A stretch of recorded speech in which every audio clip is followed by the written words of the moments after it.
रहे दिमाग में।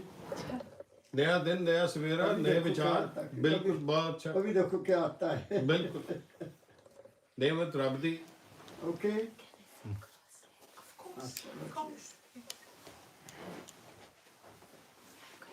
भारत में अनेक धर्म हैं। भारत में यहाँ की मैं बात नहीं करने लगा, वहाँ सिख धर्म भी है, हिंदू धर्म भी है। हिंदू धर्म में आगे सनातन धर्म है, सनातन धर्म के आगे आर्य समाज है। फिर कोई अपने आप को निरंकारी कहते हैं, कोई अपने आप को कुछ और नाम देते हैं, कोई सत साहिब कहते हैं, कबीर साहब के मानने वाले। तो उनमें मैं क्या कहूँ, मैं राम राम कहूँ या हरे कृष्णा कहूँ या सत श्री अकाल कहूँ मैं तो जैसे जैसे लोग मिलते उनको वही इसी संबोधन करता हूँ। 18वीं शताब्दी में एक नए संत आए, उन्होंने एक और खोज की, वो जिसको राधा स्वामी कहते हैं। तो मैं राधा स्वामी भी कह देता हूँ, राम राम भी कह देता हूँ। मुझे कोई सरदार मिल जाए मैं सत श्री अकाल कह देता हूँ पंजाब में। मुझे कोई, क्योंकि मैंने देखा है जितने भी धर्म हैं वो किसी न किसी फॉर्म में रिफाइन होकर आए हैं। कोई भी जो नई चीज़ पैदा हुई है, जैसे महात्मा बुद्ध आए तो उन्होंने उस समय की जो परंपराएं थी या बुराइयां थी उनके विरुद्ध आवाज़ उठाई, एक नया धर्म बुद्ध धर्म बना दिया। उसके साथ ही जैन धर्म आ गया जो कि हमारे देश में है। वो अपनी अपनी परंपरा है। मैं सबको नमस्कार करता हूँ, हर इंसान को नमस्कार करता हूँ, क्योंकि हर इंसान का अपना अपना लेवल है सोच का, विचार का। कोई पहली दूसरी क्लास को पढ़ाने वाले टीचर हैं, कोई 10वीं तक पढ़ाने वाले टीचर हैं, कोई एमए तक पढ़ाने वाले, कोई पीएचडी करवाने वाले, कोई डी.लिट करवाने वाले हैं ना, ऐसी स्टेजेस हैं। मैं ऐसा समझता हूँ कि धर्म में भी ऐसी स्टेजेस हैं, धर्मों में भी ऐसी स्टेजेस हैं, लेकिन अल्टीमेट जो स्टेज है उसको कोई कोई बताता है। बाकी सब ने अपने आप को सीमित रखा है ताकि उनके डेरे चलते रहें, जैसे उनके डेरे चलते रहें। जैसे मेरे सतगुरु बाबा फकीर जी महाराज ने, उनके गुरु थे दाता दयाल महर्षि शबरतलाल जी महाराज। उन्होंने 4, जैसे मैंने बोला, बहुत लिखा उन्होंने। उनका जब तक चोला नहीं छूटा उनको पूरा अधिकार दिया गया कि आपने सत्संग करना है और लोगों को नामदान देना है, गाइड करना है। उन्होंने उनके जीवन काल में ये बात नहीं कही। 1942 में वो पंजाब में एक डेरा है बहुत बड़ा, ब्यास का डेरा है। तो उस वक्त बाबा सावन सिंह जी महाराज वहाँ थे। वो उनके पास है, उनके पास जाके कहने लगे, बाबा सावन सिंह जी महाराज उनके गुरु को जानते थे, मुझे उन्होंने आदेश दिया है कि आपने सत्संग कराना है, नाम देना है, तो मैं क्या करूं? मैंने तो सत्य बोलना है और अपने अनुभव की बात कहनी है, मैं किताबी बात नहीं करता तो मेरा विरोध होगा। मैं आपके पास इसलिए आया हूं कि आप संत सतगुरु इस वक्त इस गद्दी पर बैठे हैं, आप मुझे आज्ञा दे दो कि मैं ये काम ना करूं, ये काम मैं ना करूं। तो उन्होंने कहा, फकीर देखो, एक तो ये अधिकारी नहीं है, मेरे को हजारों लोग लाखों लोग हैं वहाँ उनको मानने वाले, ये अधिकारी नहीं है जो कि इनको सत्य बता दिया जाए। दूसरा, मेरा डेरा है, मैं सत्य नहीं कह सकता, मैं डेरे में बंधा हुआ हूँ, इसलिए तुम खूब काम करो, मैं तुम्हारी पुश्ते पना रहूंगा, I will stand by you. ये उनके शब्द हैं। मैंने उनकी संगत की, उनकी संगत से मैंने क्या समझा वो मैं आपसे शेयर करना चाहता हूँ।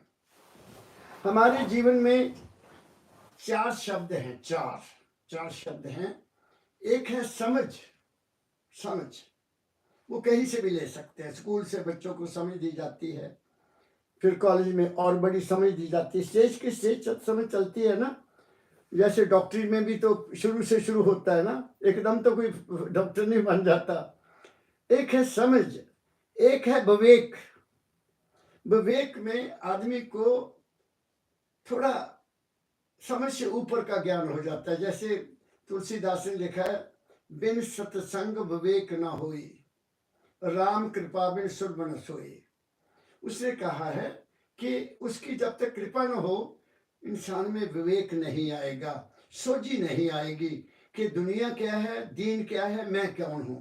ये विवेक में आता है। तीसरी है ज्ञान। तीसरा शब्द है ज्ञान। ज्ञान किसका? ज्ञान का तो फील्ड ही बहुत बड़ा है। मेडिकल ज्ञान है, जमीन के अंदर का ज्ञान है, आकाश का ज्ञान है, सागर के अंदर का ज्ञान है। कोई पता लगता है ज्ञान की सीमा बहुत बड़ी है। वो तीसरा है ज्ञान, जिसमें के हम उस ज्ञान की सहायता से इस दुनिया में पनपते हैं, इस दुनिया में डेवलप होते हैं। चौथा है लास्ट, दैट इज अनुभव, रियलाइजेशन। वो रियलाइजेशन जो है वो ज्ञान से अलग है। ज्ञान बाहरमुखी है और रियलाइजेशन अंदरमुखी है, उसको अनुभव कहते हैं। वो अंतर्मुखी है, उसको अनुभव कहते हैं। हर इंसान किसी न किसी दौर से, किसी न किसी स्टेज पर इन चारों से गुजरता है। हमारा जीवन अपना देखो, हमने पहले समझ प्राप्त की, माँ बाप ने थोड़ी थोड़ी समझ दी हमें, बेटा ये ठीक नहीं, आ ठीक है, ये घर में है, इस ऐसा उनसे सीखा ना हमने। फिर हम स्कूल में गए, उसमें थोड़ा सा हमें विवेक मिलने लगा कि ये क्या है, वो क्या है। मतलब दुनिया का विवेक है वो असली विवेक नहीं है। फिर ज्ञान आ गया, वो थोड़ा सा फील्ड और बड़ा हो गया। Man goes beyond his mind, different fields में चले जाते हैं। कोई किसी ज्ञान में चले गया, कोई किसी में चले गया, कोई टीचर बन गया, कोई इंजीनियर बन गया, कोई डॉक्टर बन गया, कोई स्पेस की स्टडी करने लग गया, है ना। सारा ये ज्ञान है। अनुभव इज इन सेल्फ। अनुभव का संबंध किस चीज से है? सवाल ये है जो मैं कहना चाहता हूं। अनुभव है हु एम आई, मैं कौन हूं। This is the crux of the teachings of cents. सभी धर्मों का, कोई कहीं जाकर रुक गया, कोई कहीं जाकर रुक गया, कोई कहीं जाकर रुक गया।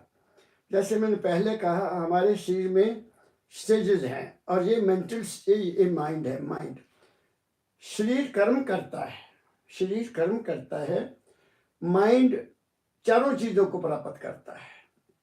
समझ भी माइंड में आती है, विवेक भी मन में ही आता है, ज्ञान भी मन में आता है। थोड़ी स्टेजेस इंटेलेक्चुअल की तरफ की चलते हैं, क्योंकि हमारे अंदर क्या है? मन, चित्त, बुद्ध, अहंकार। अहंकार मीन्स अहंकार, अहम जमाकार, वो है अहंकार, मेरा रूप। अहंकार वो अहंकार नहीं जो लोग कहते हैं प्राउड ऑफ, वो नहीं। दिस इज अहंकार, अहम जमाकार, मेरा रूप। पहले मन जब ठहर जाता है तो चित्त होता है। मन जब ठहर जाता है, मन वैसे आसानी से ठहरता नहीं है, दौड़ा हुआ है। इसको चित्त करना है, ठहराना है। हम खेलते थे ना, आ लगाया, ठीक ढंग से लग गया, ठीक है, तो वो चित्त हो गया। मतलब stability of mind at a particular point. तो हम जब पर्टिकुलर पॉइंट पर पहुंचते, सोचते सोचते, तो मन चित्त हो जाता। जब चित्त होता है तो उसमें से बुद्धि जागती है, अकल, इंटेलेक्ट, उसमें से इंटेलेक्ट पैदा होती है। अब वो इंटेलेक्ट दुनिया के लिए बहुत जबरदस्त जरूरी है। दुनिया में दो चीजें हमारे साथ अगर हैं, मन और बुद्धि अगर हैं, तो हम किसी भी फील्ड में तरक्की कर सकते हैं। Any field you like, you can go to any extent. इंसान अशरफ मखलूकात है, ये नर नरैनी देह है, इसमें 5 तत्व पूर्ण है। बाकी किसी भी चीज में 5 तत्व नहीं है। जितने वृक्ष हैं उनमें 1 तत्व है, जो कीड़े मकोड़े हैं उनमें 2 तत्व है, अग्नि है और पृथ्वी है। और जो जो जो जहाँ जो हमारे नीचे जल में है उनमें 3 तत्व हैं। और जो 4 पाए, 4 चौपाए हैं, 4 पैरों वाले, उनमें 4 तत्व हैं और हमारे में 5 तत्व हैं। We are the top of the creation, हम क्रिएशन में सबसे ऊपर हैं। इसलिए इंसान को साइंटिस्ट ने कहा you are the top of the creation, संत कहते थे। और being top of the creation, क्या हमें अपने आप को रियलाइज करना चाहिए या जो हमारे से नीचे वाले हैं उनकी पूजा करना चाहिए? एक सवाल है जो पैदा हुआ, जो मेरे मन में सवाल है पैदा हुआ कि मुझे उस मालिक ने कहा है कि इंसान भगवान के रूप में पैदा हुआ। ऐसा कहा गया है कि सारे धर्म मानते हैं। अंग्रेज कहते हैं गॉड ने इच्छा की तो एडम को पैदा कर दिया, सही है ना? और उस एडम से फिर ईव को पैदा किया। This is what they say. वो Eve is known as woman और Adam is known as man. The creation out of, कहते from the rib of the man a woman was created. I don't know how far it is true. It is said. हमारी सनातन धर्म क्या कहता है कि भगवान ने पहले मनु पैदा किया, मैं एक से अनेक हो जाऊं, मनु, और उसके साथ शत्रुपा मनु से पैदा की गई। वो स्थान मैंने देखा जहाँ जगह है, ये यूपी में एक जगह है सीतापुर जिले में जिसको नैमिष बोलते हैं, नैमिष स्थान। वहाँ मैं जब पहली बार गया 2009 में, मैं बड़े खोज की है, तो वहाँ एक चौथड़ा बना हुआ था, बड़ा स्टेज, वो अपर जैसे मैदान, काफी खुला मैदान, उसमें कुछ नहीं था, सिंपली लिखा था कि मनु वाज बोर्न हियर, यहाँ मनु बना। को 5 साल के बाद मैं फिर गया तो फिर मैंने वहाँ क्या देखा कि वहाँ के पंडितों ने या वहाँ के जो विद्वान थे उन्होंने एक प्लेटफॉर्म बनाया हुआ है, उसके ऊपर गुमिया सी बनाई हुई, ऐसे जैसे कोई मटी हो, मटी जिसको कहते हैं, जैसे कहते हैं डेड बॉडी जहाँ रखी हो। उनमें लिखा था इलेक्ट्रॉन्स, प्रोटॉन्स एंड न्यूट्रॉन्स। वास्तव में ये ब्रह्मा विष्णु महेश क्या हैं? They are the 3 powers, electrons, protons and neutrons. Electrons पैदा करते हैं, प्रोटॉन्स उसको चलाते हैं और न्यूट्रॉन उसको न्यूट्रल कर देते हैं। ये उन पर लिखा हुआ है। मैं कह वाह, तो किसी ने अच्छा दिमाग लगाया। और ये मैं पहले जानता था कि कोई है नहीं है, these are the 3 powers of nature.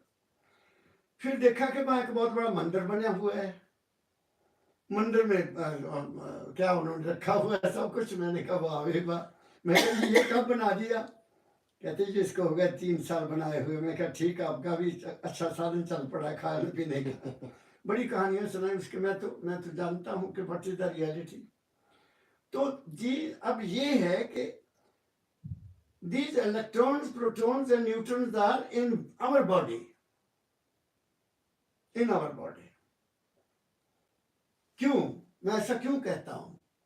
क्योंकि हमारे ऋषियों ने लिखा कि जो ब्रह्मांडे सोई पिंडे। अगर ब्रह्मांड में ब्रह्मा काम कर रहा है तो हमारे शिव में भी होना चाहिए। अगर विष्णु ब्रह्म सारे संसार की पूजा क्या नाम सेवा कर रहा है, पालन पोषण कर रहा है, तो हमारे अंदर भी होना चाहिए ना डॉक्टर साहब। और अगर कोई नाश करने वाली चीज है तो वो भी हमारे अंदर में होनी चाहिए। है लिखा, मैंने पढ़ा, शास्त्र ने लिखा कि मूलाधार में गणेश रहता है, मूलाधार में गणेश रहता है। इसका मुझे कैसे प्रमाण लगा? मेरे साथ एक गुरु भाई थे, गुरु भाई, कहीं सत्संग रखा गया, 10 बजे वहां पहुंचना है। मैं तो टाइम का बड़ा पाबंद हूँ, मैं तो कभी लेट नहीं होता, क्योंकि मेरे गुरु कभी लेट नहीं होते थे। तो मैं एग्जैक्ट टाइम पर नीचे आ गया। मैं ऊपर था, वो नीचे थे। मैं कहा चलो महाराज चलिए। कहते कमल जी आप चलो, मेरा तो आज गणेश नाराज है। to me, मेरा तो आज गणेश नाराज है।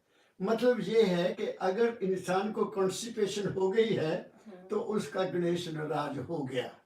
ओके, अब इस गणेश का संबंध विष्णु से है,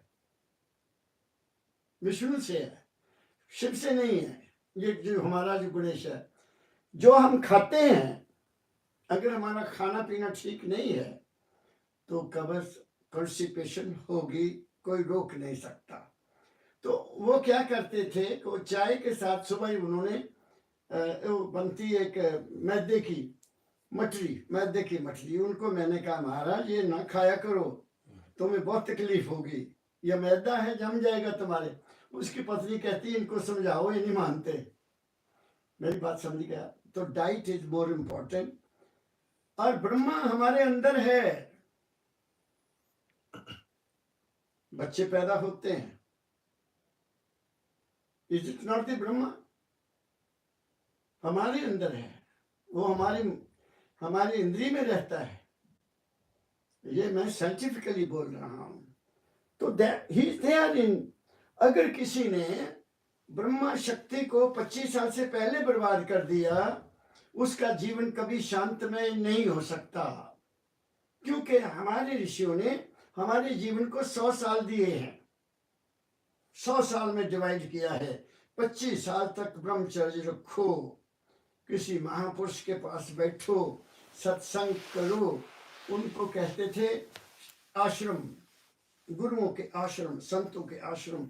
वहां यही शिक्षा दी जाती थी कि be in discipline, have control upon your body, have control upon your eyes, years and mouth and hands. ये चारों कंट्रोल हो गए तो फिर तो काम ही बन गया। दाता दयाल महर्षि शिवलाल जी महाराज, मेरे दादा गुरु ने एक शब्द लिखा है, वो मैं थोड़ा सा सुना देता हूँ आपको। वो कहते हैं, ऐ मेरे प्यारे भाई देखो संभल के चलना। भाई कहा उन्होंने दुनिया को, ऐ मेरे प्यारे भाई देखो संभल के चलना, खोटे कर्म न करना, खोटी ना बात कहना।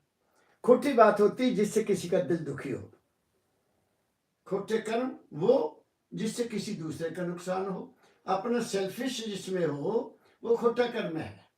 जो सेवा के भाव से है, जैसे मैं बार बार कहता हूँ, मैंने जिंदगी में गवर्नमेंट जॉब को ऐसे किया as if it a job, a service to God, a service to humanity. बच्चों को मैं पढ़ाता था, बच्चों को पढ़ाता था, तो naturally I took them as representatives of God.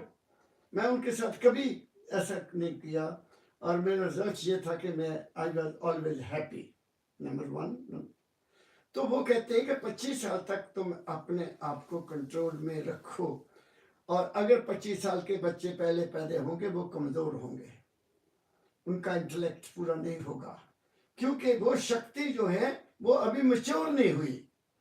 When that power becomes mature after 25 years of age, ये पहली बात। दूसरी बात फिर कहा, नाउ 25 के बाद आप 25 साल गृहस्थ आश्रम को ग्रहण करो, अच्छी औलाद परो, नेक औलाद पैदा करो, आज्ञाकारी औलाद पैदा करो। और उसके बारे में गुरु गोविंद सिंह साहब जी महाराज ने लिखा, आपने उनका नाम सुना होगा। वो कहते हैं, जननी जने तो भगत जन, जाफे जन्मे सूर, सूर मीन बहादुर, नहीं तो जननी बांझ रहे काहे नुगो आए नूर। नहीं तो अपना नूर क्यों खराब कर दिए हो। मेरी बात समझ गए। आई हैव सीन पीपल, मैं यूपी में जाता हूँ, 5-5, 6-6 बच्चे, मैं उनको पूछता हूँ तुम इनको रोटी कैसे खिलाओगे भाई, और इनकी सेहत देखो क्या, आप अपना हाल देखो क्या है, अपना हाल देखो तुम्हारा क्या है। तुम 40-50 साल भी नहीं रहोगे, 50 साल से पहले तुम्हारी जयराम जी की हो जाएगी। But people don't understand this feelings, इसको नहीं समझा लोगों ने। हमने बाहरी आरती करना शुरू कर दिया, जो ब्रह्मा असल में है उसकी तो हमने संभालने की, तो we have to suffer. This is my observation, और मैंने इसको अपने गुरु की आज्ञा के मुताबिक जितना हो सका, I have tried to follow his word in deed. Number 2 is Vishnu mean उनका क्या काम है, पालन पोषण करता है। तो हमारे शरीर का पालन पोषण कौन करता है? हमारा स्टमक, ये स्टमक करता है। एक कथा है कि एक बार शरीर की इंद्रियों ने, कर्म इंद्रियों ने और ज्ञान इंद्रियों ने सोचा कि देखो जी, हम इतना काम करते हैं, हाथ कहते हैं हम कमा के ले आते हैं, पैर कहता मैं दौड़ा रहता हूँ, जुबान कहती मैं बोलती बोलती थक जाती हूँ, ये पेट ही खाई जाता सब कुछ, सानू तो कुछ मिलता नहीं। उन्होंने हड़ताल कर दी, कहते तू ही खाई जाना, सानू की मिलता। एक समझाने वाली गल है, मैं संत ने समझाया, उन्होंने हड़ताल कर दी। चल ना हाथ उठे, ना अखा खुलन, ना मुंह बोले, बस समझ गए। जब 3 दिन हो गए तो हाथ उदा ही हट रह गया, मुँह खा पेट को नहीं मिलिया। तो आगे सारे इकट्ठे हो गए, नहीं सब तो गलती हो गई, तू खा असि ले। ये हमारा विष्णु है। We have to take care of this one. इसकी देखभाल जिसने कर ली, ही विल रिमेन हेल्दी। इसलिए संतों ने कहा है कि थोड़ा थोड़ा खा तेरे भले की कहूं, साध संगत में जा तेरे भले की कहूं। ऐसी बातें लिखी हैं संतों ने हमारे लिए, लेकिन हम नहीं परवाह करते, हम नहीं परवाह करते। इसलिए मैं तो यहाँ तक भी डॉक्टर साहब पहुंच गया है, सोचते मैं तो प्रैक्टिकल करता हूँ, अनुभव करता हूँ कि मैं एक चीज से ज्यादा दूसरी चीज नहीं लेता। कारण उसका कारण क्या है कि अगर 3-4 चीजें आपने खाई हैं, उनके पाचन का समय अलग अलग है। माँ की दाल समय ज्यादा लेती है, साग भी समय ज्यादा लेता है, सब्जियां समय कम लेती हैं, दालें सारी समय ज्यादा लेती हैं, फ्रूट बहुत कम टाइम लेता है। तो अगर हम 4-5 चीजें मिक्स करके खाएंगे तो फिर क्या होगा, हमारे श्रम को ज्यादा काम करना पड़ेगा। और जहां तक भी क्या है कि खाने के साथ पानी बिल्कुल ना पियो, मैं नहीं पीता।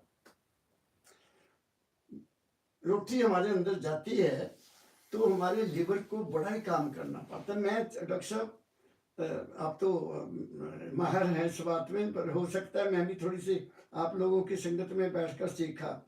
हमारी 5 कर्मेंद्रियां हैं, 5 ज्ञानेंद्रियां हैं। ये 5 हमारे शरीर में ऐसी चीजें हैं जो हमारे सारे शरीर का पालन पोषण करती हैं। And that is, first is liver. Liver is very important. Then second is our kidneys.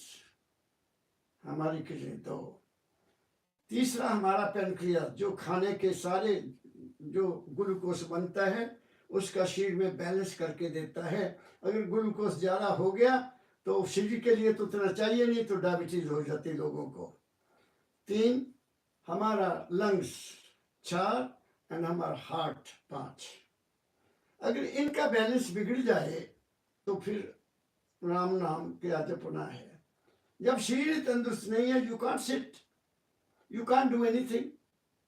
तो बेसिक चीज ये कि हेल्थ इज मोर इम्पोर्टेंट। हम जब स्कूल में पढ़ते थे तो हमारे टीचर्स हमें जो पढ़ाया मैं आज तक नहीं भूला।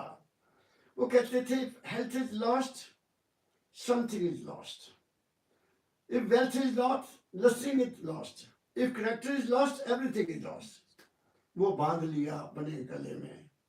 3 चीजें ये बहुत इम्पोर्टेंट है। अगर ये शरीर ठीक है, अगर पेट ठीक है तो बस बल्ले बल्ले। अगर पेट ठीक नहीं है तो बस बंदा थले थले। क्या ख्याल है मेरा। और विष्णु भगवान कहाँ रहते हैं, शिव की कहाँ रहते हैं, हमारे हृदय में। हृदय में डिसीजन करता है। We take things and we enjoy और फिर छोड़ देते हैं। अब 3 चीजें हमारे अंदर हैं। एक ख्याल, ख्याल पैदा होता है खाने से, मन से। उस ख्याल के रिजल्ट्स को हम भोगते हैं। अंडरस्टैंड डॉक्टर साहब।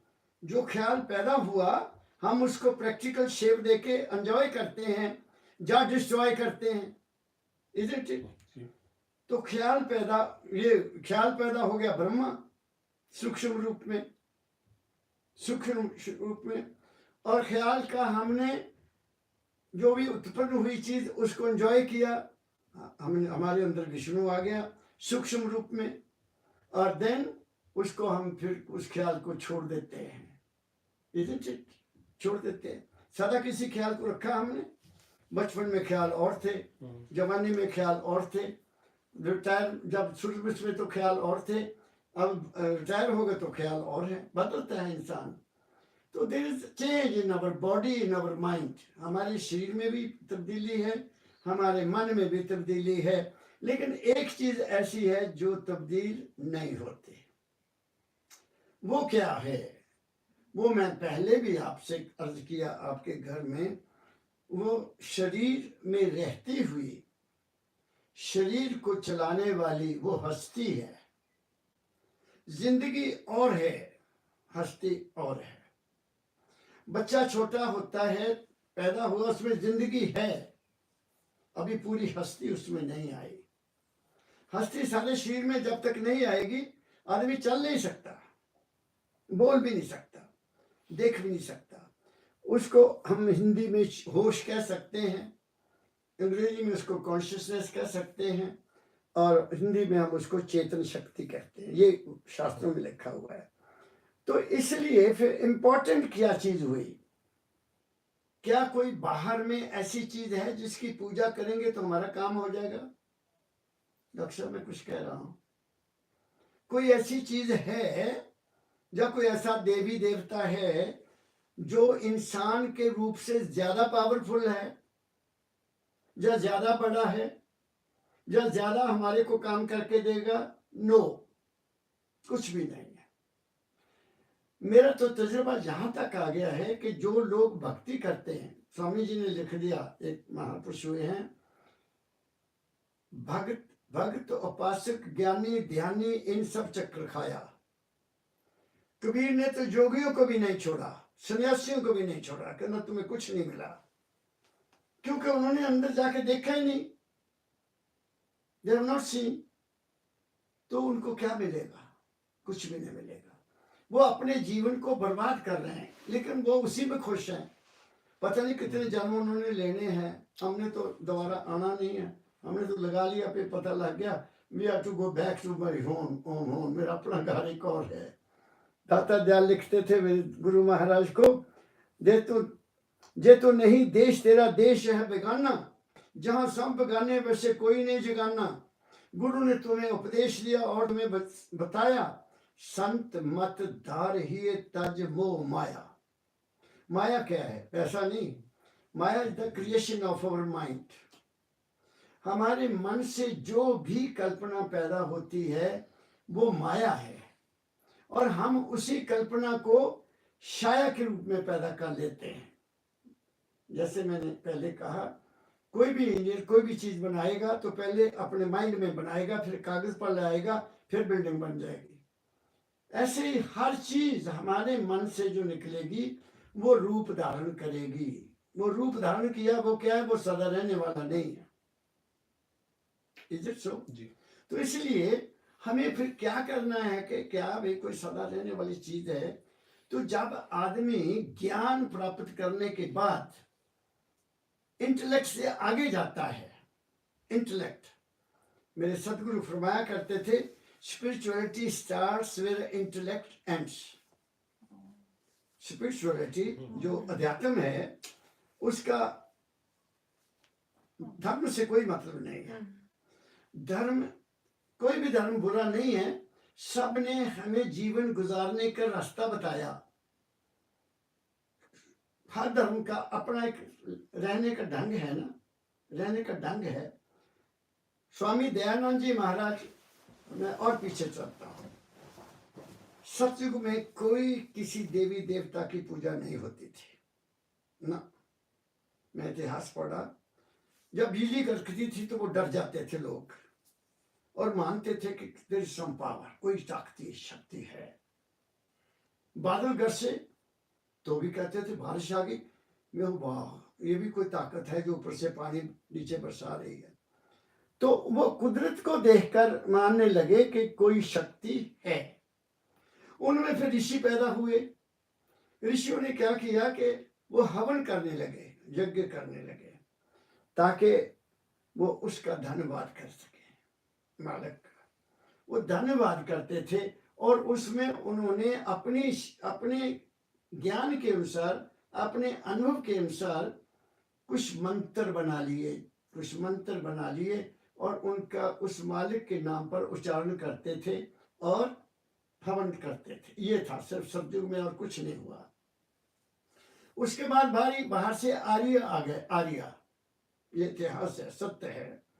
आर्यों ने आकर उनकी वो सारी की सारी परंपरा को खत्म कर दिया, उनके कुंड खत्म कर दिए और अपना ही राज शुरू कर दिया। और उस राज में क्या हुआ, जो पावरफुल आदमी था उसको भगवान समझने लग गए लोग। जैसे त्रेता युग में राम को पावरफुल था, उनको उन्होंने गुरु मान लिया, मालिक मान लिया, उसको याद करना शुरू कर दिया। और उस समय क्या हुआ कि ये परंपरा खत्म हो गई, हमारा हवन यज्ञ खत्म हो गया, और उस वक्त इंसान की पूजा होने लग गई। दर्शन करो जी, महाराज जी आ रहे हैं, बात समझ गए ना। फिर द्वापर युग आया। द्वापर युग में पैदा हो गए हमारे महात्मा बुद्ध। महात्मा बुद्ध जी आए द्वापर युग में। इस्लाम धर्म भी द्वापर युग में आया। तो उसमें महात्मा बुद्ध ने बहुत ही राजा था, वो किंग था वो। और उसका इतिहास ऐसा है कि उस वक्त के विद्वानों ने बताया कि ये बेटा जो है ये बहुत बड़ा संत बन जाएगा। तो उसके पिता ने उसके संत बनने को रोकने के लिए उसको अपने ही महल में हर तरह की सुविधा दी, पूर्ण सुविधाएं दी, शादी कर दी, उसके लड़का भी हो गया। लेकिन एक दिन उसने सोचा कि मुझे शहर तो दिखा दो। उस बुद्ध ने, राजकुमार ने, मुझे शहर तो दिखा दो। तो शहर में बैठा हुआ अपने जो उस वक्त की सवारी होगी, शायद पालकी होगी, शायद घोड़ों का सवार होगा, ये कुछ नहीं लिखा। लेकिन शहर की सैर करने के लिए उनको ले गए, मंत्री साथ गए। तो उन्होंने एक बूढ़े आदमी को देखा रथ से जाते हुए। उसने पूछा ये कौन जानवर है भाई? तो कहते महाराज ये जानवर नहीं है, आदमी है। क्या हो गया इसको? ये बूढ़ा हो गया। अच्छा, ये हालत हो जाती है, ऐसा हालत हो जाती है। आगे गया, आगे ज्यादा ज्यादा देखा तो 4 आदमी किसी मरे हुए को उठा के ले जा रहे हैं। मुझे कहा भी ये कौन सी बारात हुई? पालकी। ये पालकी में कौन है? वो कहते जी पालकी नहीं है, ये आदमी मर गया। अच्छा, उसको तो पता ही नहीं, राजकुमार है। कहते जी मर गया, कहाँ जाएगा? बस जी जला देना, बात खत्म हो गई। वाह रे वाह, क्या बात है, मर ही गया, खत्म हो गया। और उसको बराग हो गया। एक ज्यादा सीन और है, लेकिन आखिरी सीन उसने क्या देखा कि एक सन्यासी जा रहा है, नॉर्मली कपड़े पाए हुए उसने, गेरुए रंग के। कहते भी ये कौन है? कहते ये इसने जी दुनिया का त्याग किया है, ये पूजा पाठ करता है भगवान को मिलने के लिए। अच्छा, भगवान भी है? कहाँ रहता है वो? कहते जी ये सारा खेल उसी का ही है, ये भगवान का सारा खेल है। तो उसके मन में ख्याल आया कि भगवान मरना है, ये बूढ़े होना है। तो आया, पत्नी भी घर में थी, बच्चा भी था, रात को घर से निकल गया। और इसने इतना तप किया कि सूख कर हड्डियां हो गया। इतिहास कहता है कि एक लड़की आई खीर लेकर। कौन थी वो इसका पता नहीं है। महाराज ये खा लो आप, ये छोड़ो, ये जो आपने शरीर का नष्ट कर दिया है, छोड़ो, मर जाओगे, ऐसे भगवान नहीं मिलता। तो उसने फिर वो खा के बैठ गया बट वृक्ष के नीचे, और वहां उसने ध्यान लगाया कि मैं तो अब उस वक्त उठूंगा जब मेरे अंदर प्रकाश हो जाएगा। जब वो शरीर को भूला, मन को भूला, तो अंदर प्रकाश हो गया। उसने कहा बोध, मुझे बोध हो गया। चीज नोन एज बुद्धा। जिसने अपने आप को रियलाइज किया, वो पहुंचा कहां तक? सिर्फ प्रकाश तक, आगे नहीं गया, वो आगे नहीं जा सका। वही बुद्ध धर्म बन गया, ऐसे जैन धर्म बन गया। तो ये चीजें ऐसे डेवलप हुई, धर्म ऐसे डेवलप हुए। फिर बुद्धों ने क्या किया? उन्होंने अपने बुद्ध के मरने के बाद उन्हें मूर्तियां बना देती। मैंने देखी इंडिया में एलिफेंटा केव्स, एक और केव्स हैं, मैंने उनका नाम भूल रहा है। वहां तो बड़े बड़े उनके हाल, पहाड़ों को कुतर कुतर कर बनाए हुए हैं उन्होंने, वहां उनकी मूर्तियां हैं। तो जब फिर राज किसका आया, जब ब्राह्मणों का राज आया, विद्वानों का राज आया, उन्होंने बुद्धों को मार मार के जहां से निकाल दिया। बहुत बहुत जुल्म हुए जहां मेरे देश में।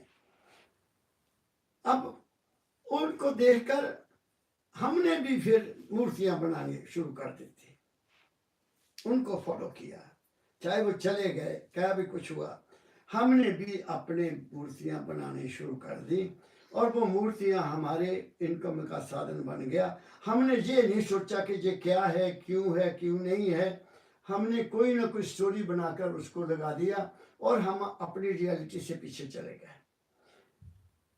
आर्य समाज कैसे पैदा हुआ? दयानंद जी गणेश की पूजा करते थे, उनका इष्ट गणेश था, तो वो पूजा कर रहे हैं, लड्डू रखे आगे हुए, तो पूरे बैठे हैं, ध्यान लगाया हुआ गणेश जी महाराज का, पूजा हो रही है, धूप चल रहा है, आरती की है, आंखें बंद हो गई, तो चूहा आया। ये स्टोरी है, सच्ची है।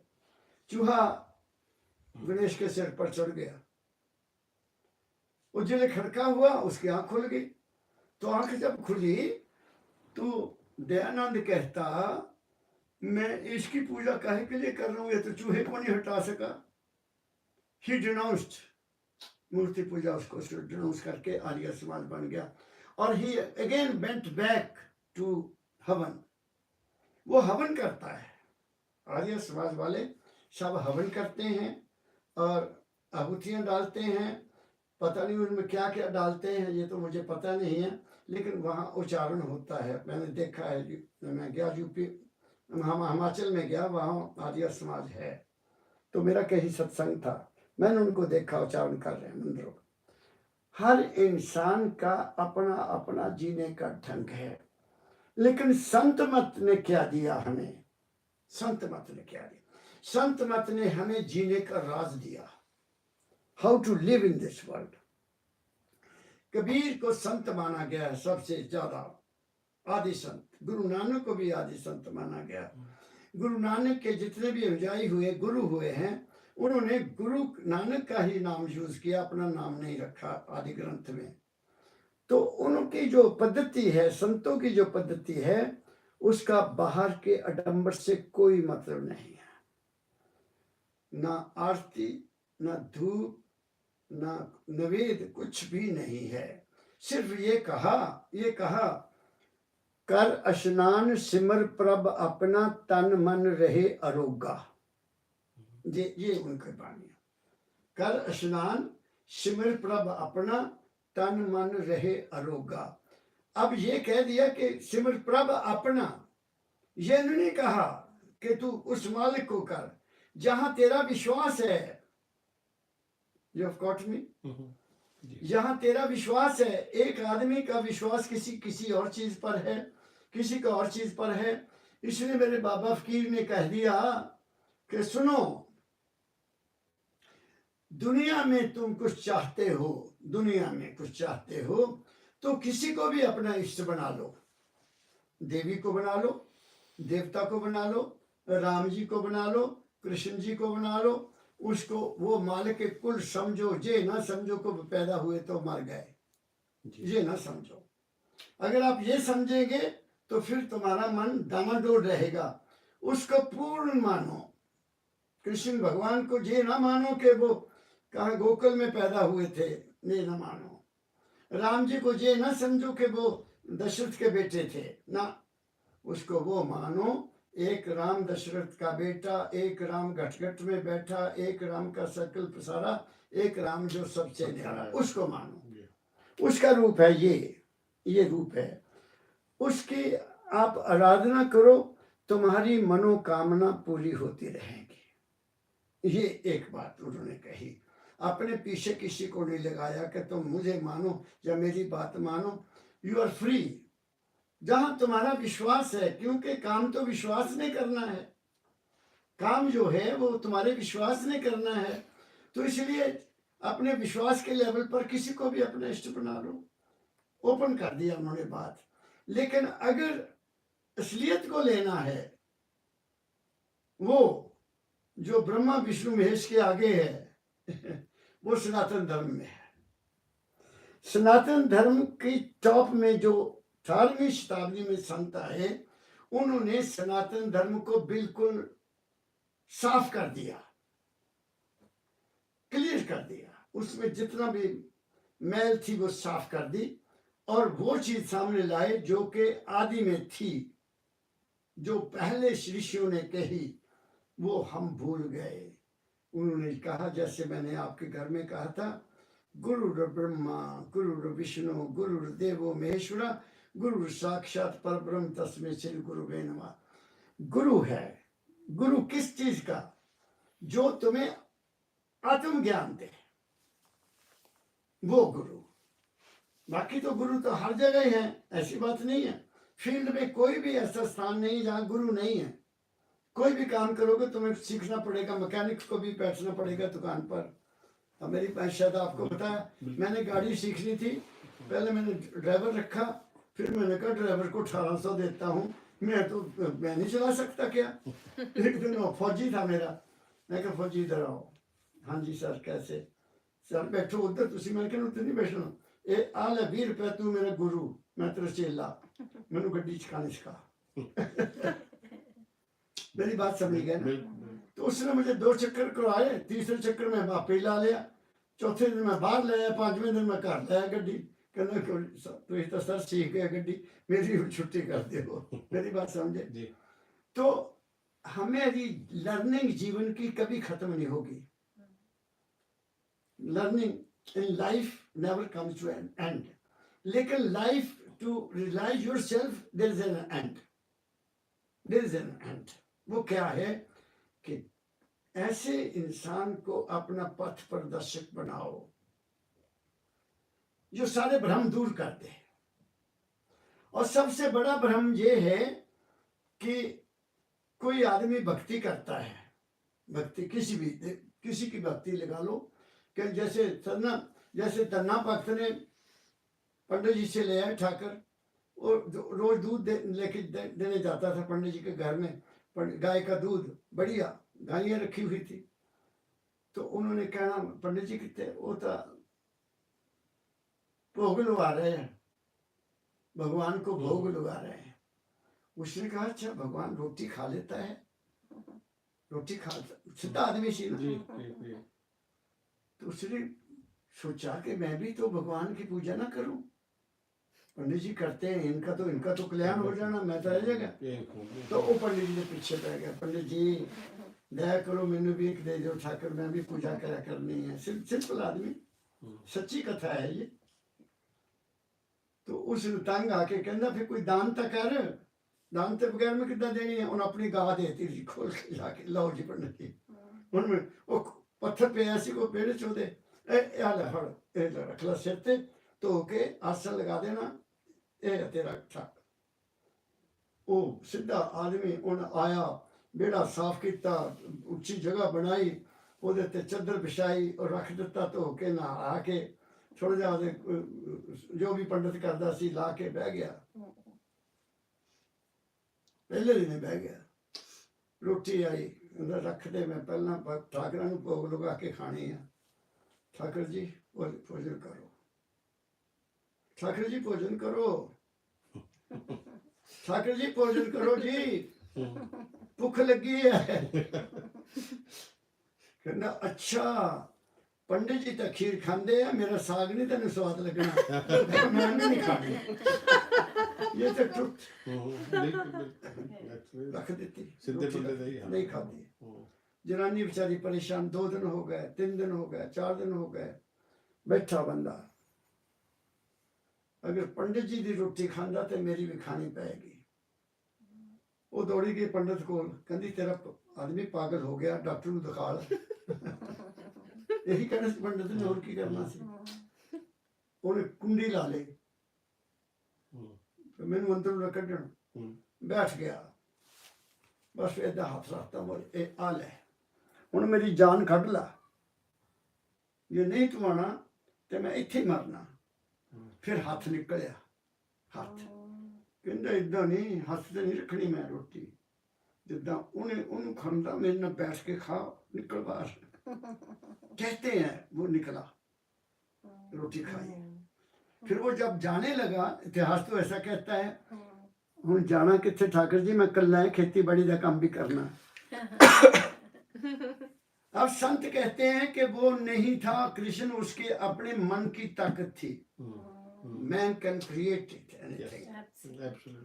बात में समझ रहे? उसका कारण क्या है कि रावण इतना बड़ा ताकतवर आदमी जिसने चारों वेद पढ़े हुए, और उसने अपनी मरने की ताकत को नाभि में बंद कर लिया था। नाभि में उसको कोई मार नहीं सकता था। उसने इतना तप किया था, इतना तप। रावण वो बहुत बड़ा ब्राह्मण, बहुत बड़ा ब्राह्मण और महान वैज्ञानिक था वो। तो उसको किसने मारा? उसके भाई ने। राम जी जे तेरे से ऐसी नहीं मरेगा, इसकी नेवल में मार दी तब मरा। ऐसी हिरण्यकश्यप उसने भी तो बार लिया हुआ था। अगर बार लिया था कि नहीं मरना था, लेकिन मरा तो वो भी। इसका मतलब जो भी हम अपने मन से पैदा करते हैं वो सत्य नहीं है। ये बाबा फकीर जी ने मेरा भ्रम दूर किया। अब मैं आपको असलियत बताता हूँ कि मैं भी उनको मानता था कि बाबा फकीर आते हैं, काम करते हैं, मेरे अंदर भी आते हैं, मुझे गाइड भी करते हैं। तो महाराज ने कहा मैं नहीं आता बेटा, तेरा अपना मन है। बात सुने, मैं अब अपनी बीती बताता हूँ। मेरे फादर 1972 में बीमार हो गए, और इतने बीमार हुए कि जो उन्होंने मुझे चिट्ठी मेरे छोटे भाई से लिखाई वो मैं तुम्हें बताता हूँ। पिता ने सुबह जब वहाँ से कॉन्शियस हुए, जो हालात हुए थे, तो पिता ने मेरे छोटे भाई को बुलाया, बेटा जल्दी आ, अपने भाई को चिट्ठी लिख। कहने पापा की लिखना? कहता लिख, आज रात के 2 बजे होंगे, मेरे सामने 2 आदमी आए। पहले वो मेरे पाँव की तरफ गए, फिर वो मेरे सिरहाने की तरफ आए, फिर मेरी उन्होंने जान निकाल ली, मेरा सूक्ष्म शरीर निकाल लिया, और मुझे लेकर ऊपर चले गए बहुत दूर। तो एक ऐसी जगह ले गए जहां बड़े बड़े ग्रंथ रखे हुए हैं। ये मैं आपको इसलिए बता रहा हूं। तो उसके आगे बैठे हैं बड़े बड़े आदमी, तो लाइनें लगी हुई आदमियों की, तो वहां हिसाब किताब हो रहा है। पिता ने कहा, मैंने उस वक्त अपने बेटे प्रोफेसर को कहा कि बेटा जल्दी आ, अपने बाप गुरु जी ਨੂੰ ਨਾਲ ਲੈ ਕੇ ਆ, नहीं तो मैनू ये लै, मेरा शरीर तो उत्थे पिया। He realized, he remembered me and my सतगुरु। और उसी वक्त मैं और बाबा फकीर वहां पहुंच गए। बात को ध्यान से सुनना प्लीज, मैं जो कहने जा रहा हूं। जब पहुंच गए तो मैंने महाराज जी से कहा, पिताजी ये मेरे जन्मदाता है गए, इन्होंने ले, मैं तो इन्हों की सेवा करनी है, मैं तो इन्हों की सेवा नहीं की थी, मैं तो बाहर रहता। तो मेरे गुरु ने उनको कहा, भाई इस जीव को वापस छोड़ कर आओ। तो वो छोड़ गए। पिता की होश आई तो उन्होंने ये चिट्ठी मुझे लिखाई। जब वो चिट्ठी मुझे मिली शुक्रवार को, मैं कॉलेज में था, बिलासपुर में था, तो मैंने उसी वक्त शनिवार की छुट्टी ली। आगे एतवार था, नाले का मंदिर जाएंगे, बाबा जी को मिलेंगे, नाले सत्संग सुनेंगे, सोमवार की छुट्टी ले उस दिन आ जाएंगे।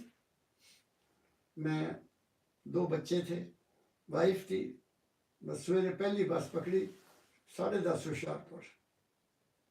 मेरे गुरु महाराज छोटे कमरे में बैठे थे, तो जब मैं जाता था तो उनके चेहरे पर कुछ अपना नूर होता था, मुझे देख के उन्होंने बड़ा खुश होता था। मैंने भी मत्था टेका, वाइफ ने भी टेका, बच्चों ने भी टेका, तो वो बैठ गए। मुझे कहते, बेटे आज कैसे आए? तो मैंने वो चिट्ठी उनके चरणों में रख दी। उन्होंने ऐसे पलटी, कहते ये तो पंजाबी में है बेटा, पढ़ो क्या लिखा है। मैंने वो सारी चिट्ठी पढ़ ली, मैंने वो सारी की सारी चिट्ठी पढ़ दी। उस वक्त मेरी आंखों में आंसू भी आए थे। भावुक हो गया। जब चिट्ठी खत्म हो गई तो उन्होंने मुझे उस वक्त ये कहा कि अब तेरे पिता कहते हैं कि तू मेरे साथ था। Were you there? मेरे साथ थे, तुम वहां थे? मैं कहा नहीं पिताजी, मुझे नहीं पता। कहते अगर तू नहीं था तो मैं भी नहीं था। ऐसे ही जो आजकल के संत हैं, ये सीधे साधे लोगों की नाजायज फायदा उठाते हैं कि हाँ गुरु आया था। तेरे बाप का विश्वास, उनकी श्रद्धा ने तेरे थ्रू मुझे भी साथ लेकर पैदा कर लिया। बात समझे आप? कोई चीज नहीं पैदा होती, it is the mental state, मन का। आप देखो सपने में हालत देखो हमारी, सपने में हम क्या नहीं करते, सब कुछ उस वक्त हमें पता लगता है कि हम शरीर में नहीं है। कोई हमें शरीर का पता होता है। We are complete in our dream, और वो ड्रीम है, अंदर है, लेकिन हमने उस ड्रीम को सत्य माना। वो सत्य माना हमने, वो सत्य नहीं है, वो सत्य बिल्कुल नहीं है। हमने वहां जाना है जहां केवल वो है। और वो क्या है? वो है प्रकाश और शब्द, वो हमारे अंदर है। उसके लिए क्या करना है? उसके लिए 6 चीजें बताई संतों ने। 6। 1 गाइड, जिसको गुरु कहते हैं। एक गुरु, दूसरा गुरु का वचन, तीसरा गुरु की संगत। ये नहीं है कि गुरु संगत बहुत जरूरी है। अच्छी संगत में बैठोगे कोई अच्छी चीज मिलेगी। जैसी जैसी जिसकी दुकान है, जिस जिस लेवल की, वही चीज वहां मिलेगी ना डॉक्टर साहब। जो रिद्धि सिद्धि लेकर बैठ गए, रिद्धि सिद्धि कुछ भी नहीं है। आप अपना माइंड कंसंट्रेट कर लो एक जगह पर, तुम्हारे में इतनी ताकत आ जाएगी, जो कहोगे हो जाएगा। कोई मुश्किल नहीं है, नॉट डिफिकल्ट, बहुत आसान काम है। लेकिन वो तुम्हें आगे नहीं जाने देगी, आप उसी में फंस जाओगे। तो संतों में रिद्धि सिद्धि करना मना है। रिद्धि सिद्धि नहीं करनी कि दो जी मैं ये कर दिया, मैंने वो कर दिया, वो नहीं, वो अलाउड नहीं है संत मत में। संत मत में भला करो, अच्छा विचार दो, नेकी काम करो, सत्य बोलो, झूठ नहीं बोलना। क्योंकि संतों ने लिख दिया, सच बराबर तप नहीं, झूठ बराबर पाप। सच बराबर तप नहीं, झूठ बराबर ताप। जाके हृदय सांच है ताके हृदय आप, जाके हृदय झूठ है ताके हृदय पाप। मेरे साथ किसी का ऐसा मुकाबला हुआ जो इस एक शब्द के कहने के बाद दौड़ गया, मेरे सामने नहीं आया। मेरी बात समझे? तो वो क्या है? गुरु, जैसे सनातन धर्म ने तो आवाज दी है, गुरु ब्रह्मा गुरु विष्णु गुरु देवो महेश्वरा गुरु साक्षात परब्रह्म तस्मै श्री गुरु वे नमः। वो है। फिर उसकी 4 चीजें बता दी आगे। उसको क्या करना तुमने? गुरु वाक्य मूल मंत्रम, गुरु ने जो बात कह दी उसके पीछे चलो। जिस दिन मेरे गुरु ने मुझे ये कहा कि बच्चा आपने कोई किताब नहीं पढ़ना, मन की किताब पढ़ना, मैंने किताबें बंद करके रख दी। हाँ, अगर पढ़ना पड़े तो उनकी बाणी पढ़ता हूँ, या दादा गुरु की बाणी पढ़ता हूँ, या कबीर को पढ़ लेता हूँ, ताकि मन विचलित ना हो। डॉक्टर अमित जानते मैं ऊपर बिजी रहता हूँ। I keep my self busy, ताकि मन बेला छड़िया नहीं तेरे दौड़ना, ये दौड़ेगा। इसलिए वर्क इज वर्शिप। जो भी काम तुम्हें कुदरत ने दिया उसको ऐसे करो कि तुम मालिक की पूजा कर रहे हो। कोई भी काम करते हो कल्याण हो जाएगा। जिसने काम में अपना दिल लगा दिया, वो जब अंदर बैठेगा तो अंदर भी उसका दिल लग जाएगा। जिसका बाहर मन नहीं लगा तो अंदर कैसे लगेगा? जिसने बाहर प्यार नहीं किया, अंदर प्यार नहीं कर सकेगा। This is practical life. दुनिया का प्यार जो है ये थोड़ा स्वार्थ का प्यार है। प्यार स्वार्थ है। माँ का बच्चे के साथ प्यार, बाप के साथ है ना स्वार्थ, कोई ना कोई तो स्वार्थ है ना। बड़ा होगा मेरी सेवा करेगा, लायक बनेगा तो नाम काम करेगा, है। प्रेम में स्वार्थ नहीं है, प्रेम में देना होता है। जिन प्रेम कियो तिन ही प्रभु पायो, जिन प्रेम कियो तिन ही प्रभु पायो। और एक संत ने तो जहां तक किया, जो तुहे प्रेम खेडन का चाहो, सिर धर तली गली मेरी आओ। सिर धर तली ਇਹਦਾ ਮੈਂ ਲੈ ਨਹੀਂ, सिर कट के इत्थे रख के लेके आ, सारा दिमाग चो गल्ला कट के आ जा मेरे को। सिर में से जो तेरे अंदर है वो निकाल दे, फिर आ जा, फिर वैक्यूम हो जाएगा, मैं भर देगा। मेरी बात समझे? तो तीन चीजें हैं, गुरु, गुरु का वाक्य, और फिर उस वाक्य पर फिर करना सीखी करना है। गुरु वाक्य मूल मंत्रम ध्यान मूलम गुरु मूर्ति। ध्यान में बहुत बड़ी ताकत है। ध्यान किसका करना? आपने भृंगी देखी रक्षा? भृंगी, भृंगी एक छोटा सा कीड़ा है पंजाब में। यहाँ तो होगा नहीं, जहाँ तो मक्खी भी है नहीं, यहाँ भृंगी कहाँ होगी। पंजाब में हर घर में आपको खिड़की के साथ बाहर किसी ऐसी जगह जो प्रोटेक्टेड हो, एक छोटा सा कीड़ा, पंख होते उसके, वो मिट्टी उठा के लाएगा, खास मिट्टी। वो पहले छोटा सा घर बनाएगा, छोटा सा मामूली सी जगह, फिर कोई कीड़ा लाकर उसमें रखेगा। कोई, वो उसको पता है कि कौन से कीड़ा उठा के लाना उसने, हर कीड़े को नहीं उठाएगा, इतना सेंसिटिव जानवर है वो लाकर उसको उसमें रखकर फिर उसके ऊपर पूरा मकान बना देगा गोल ऐसे, ऊपर छोटी सी जगह रख लेगा खाली, उसके ऊपर बैठकर फिर वो कुछ गाता है। शाम को जब भी बैठेगा बड़े कुछ आवाज निकालता है वो। किसी के पास ऐसा कोई सेंसिबल रिकॉर्डर आ जाए तो वो रिकॉर्ड भी की जा सकती है आवाज। वो कीड़ा जो अंदर था उसमें जान तो है, वो ध्यान करता है कि ये आवाज कहां से आ रही है, ये कौन सी चीज है जिसकी आवाज आ रही है। वो उस आवाज के पीछे चलता है, और आवाज के पीछे चलता चलता चलता वो फिर भृंगी बन जाता है। बात समझे? इस करके एक संतों ने कहा है कि संत कीड़े को भृंगी बना देते हैं, कौवे को हंस बना देते हैं, ऐसा उन्होंने कहा है। जिस वक्त उसके पंख निकल आते हैं, वो मैच्योर हो जाता है, वो जानवर चला जाता है, और वो तोड़कर उसको बाहर निकलता है। उनकी जनरेशन ऐसे चलती है, वो भृंगी है। मैं कहना क्या चाहता हूं, ध्यान मूलम गुरु मूर्ति। जिस प्राणी का तुम आप ध्यान करोगे, आपने उसको पूर्ण माना कि वो पूर्ण है, वो सब कुछ देने वाला है, उससे कुछ मांगने की जरूरत ही नहीं है, नथिंग। जब हम उस लेवल पर पहुंचेंगे, हमारी दुनिया संवर जाएगी। उसका प्रमाण मेरा अपना जीवन है, मेरा अपना जीवन है। मैं 18 साल की उम्र में अपने सतगुरु बाबा फकीर जी के चरणों में गया। मैंने डॉक्टर साहब कभी भी उनसे अपनी पर्सनल सवाल नहीं किया या मांगा, कुछ नहीं मांगा। हालांकि परिवार में बहुत चीजों की कमी थी।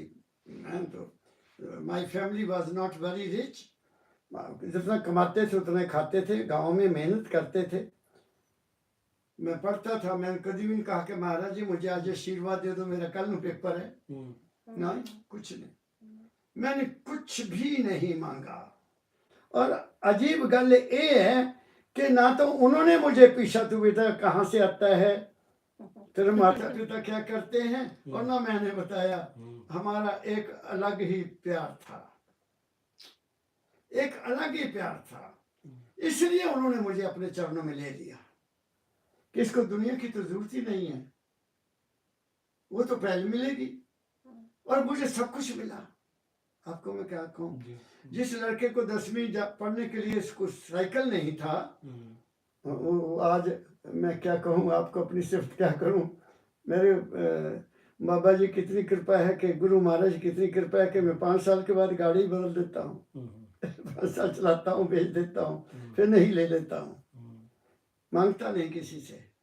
मेरे को इतना पैसा दिया उसने, मैं बड़ी बात समझ गए। तो वो ध्यान मूलम, ध्यान में बहुत ताकत है। ध्यान मूलम गुरु मूर्ति, पूजा मूलम गुरु पदम। अब सवाल पैदा हो गया कि गुरु के ए पैर है जिन्हें पूजा करनी, नहीं, वो भी मैं बताता हूँ। ध्यान मूलम गुरु मूर्ति, मोक्ष मूलम गुरु कृपा। गुरु कृपा क्या है? गुरु जब उसको बता देता है कि हु आर यू, हमें ज्ञान हो गया कि मैं बॉडी नहीं हूं, I am not the body, I am not the mind. जब हम सो जाते तो मन कहाँ होता है ही नहीं। जब हम भजन करते करते मन से आगे निकल जाते, मन है ही नहीं, उसको सुन कहते हैं। जब शीर सुन हो जाता है, मन सुन हो जाता है, महासुन में चल जाते हैं। मैं स्टेजेस अभी आपको बताऊंगा, अभी बताऊंगा मैं सारी स्टेजेस। तो फिर हमारा धर्म क्या हुआ, उसको कौन सा नाम मैं दूं? उसको संत मत कहा गया, संतों का मत। संतों का मत क्या है?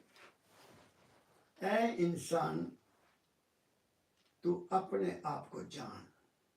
To know God, know thyself. ईश्वर को जानना है तो अपने आप को जान ले।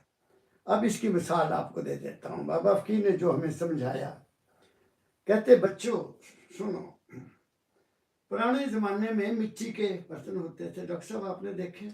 मिट्टी के। हमारी माताएं मिट्टी के बर्तन में दाल बनाती थी, सब्जी भी बनाती थी, सब मिट्टी में बनता था। आपने बेटे देखे होंगे, आपने नहीं देखी ना, हमें देखी है। तो कुम्हार लाते थे घोड़ों पर, हमारे घर बेचने आते थे वो, जिसमें आटा भी गूंदा जाता था, वो भी बर्तन। जिसमें दूध उबाला जाता था, वो भी बर्तन। जिसमें दही जमाया जाता था, वो भी बर्तन। सारे बर्तन। और फिर सब्जी बनाने वाले बर्तन वो मिट्टी के होते थे। तो क्या होता था कि ऐसे मिट्टी का उन्होंने ऐसा एक खुला बना लेना, ऊंचा 2 फुट 3 फुट मिट्टी का, जिसको परोली कहते थे पंजाबी में। तो उसमें गाय के गोबर होते थे, गाय जब भैंस की जड़ी गोबर होती थी, उसको मथ कर धूप में रख देते थे, वो सूख जाती थी।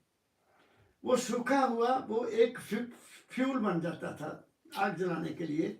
उसको ऐसे लगा देना, टिका देना, ऐसे ऐसे 5-7 ऐसे 2-3 तहें लगा देनी, और उसमें आग लगा देनी, उसमें आग लगा देनी।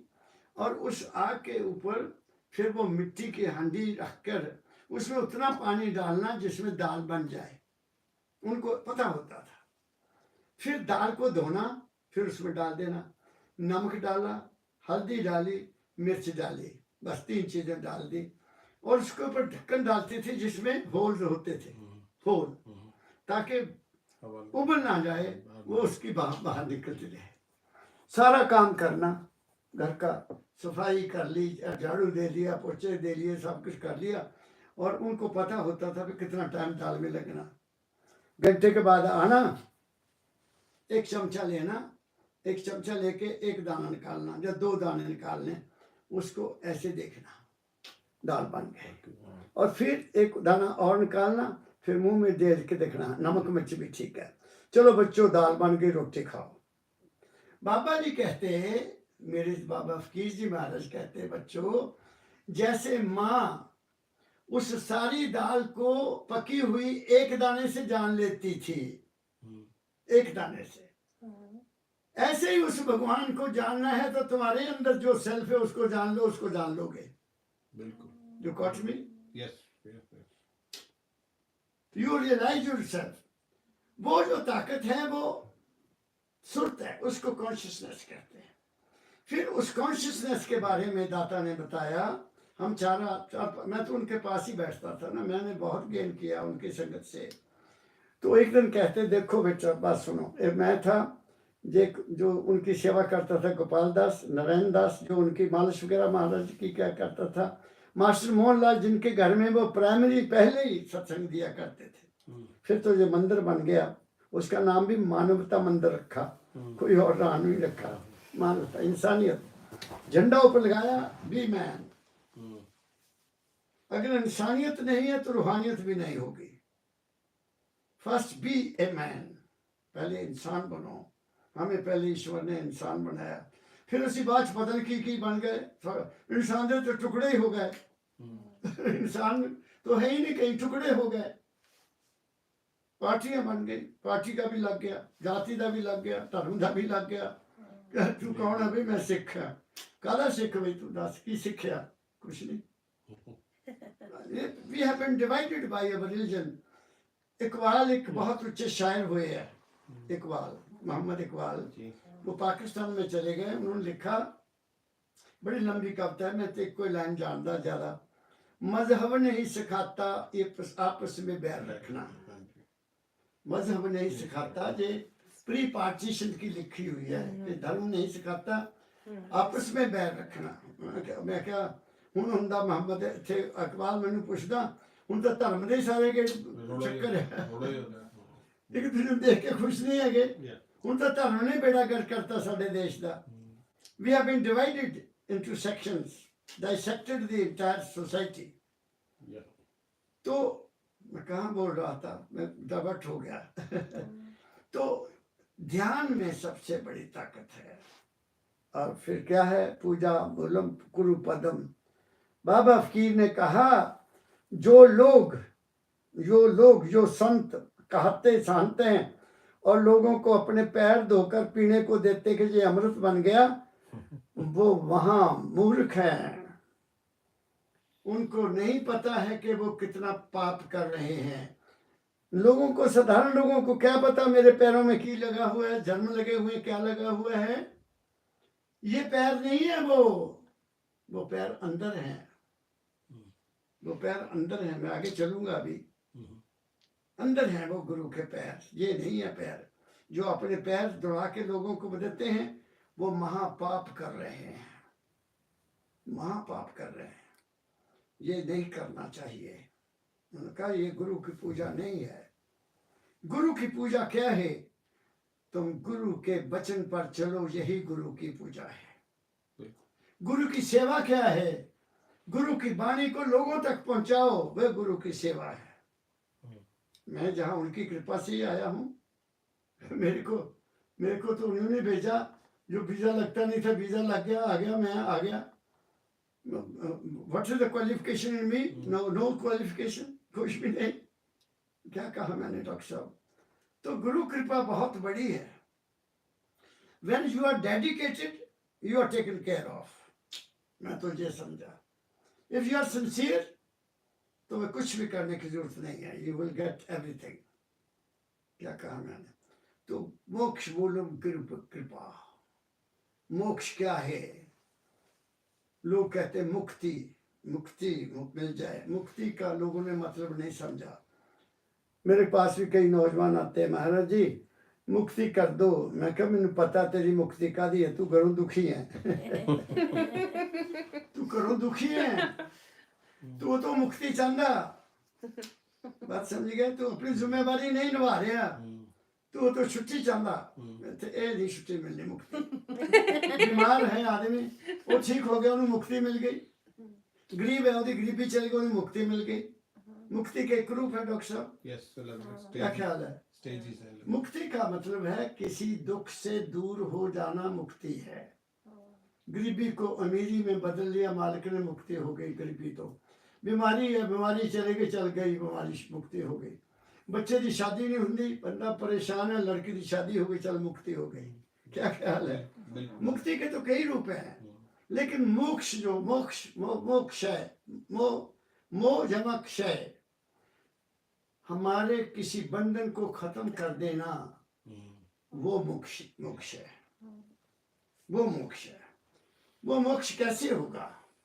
हम तो रिटायर्ड आदमी हैं, अभी डॉक्टर साहब ने तो बहुत काम करना, डॉक्टर साहब दोनों ने काम बड़ा करना।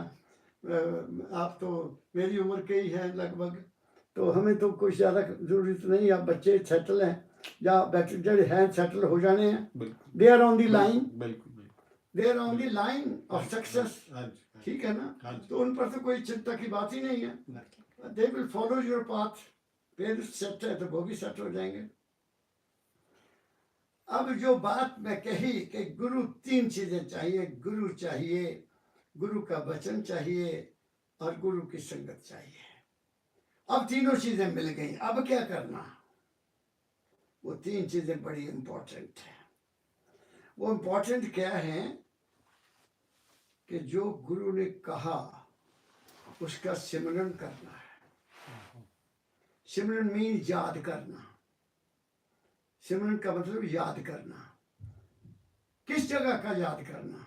मैं यहाँ बैठा हूँ, मैं होशियारपुर से आया, ठीक है, निश्चित है कि मैं 28 तरीक का टिकट ले आया, मैं वापस जाऊंगा।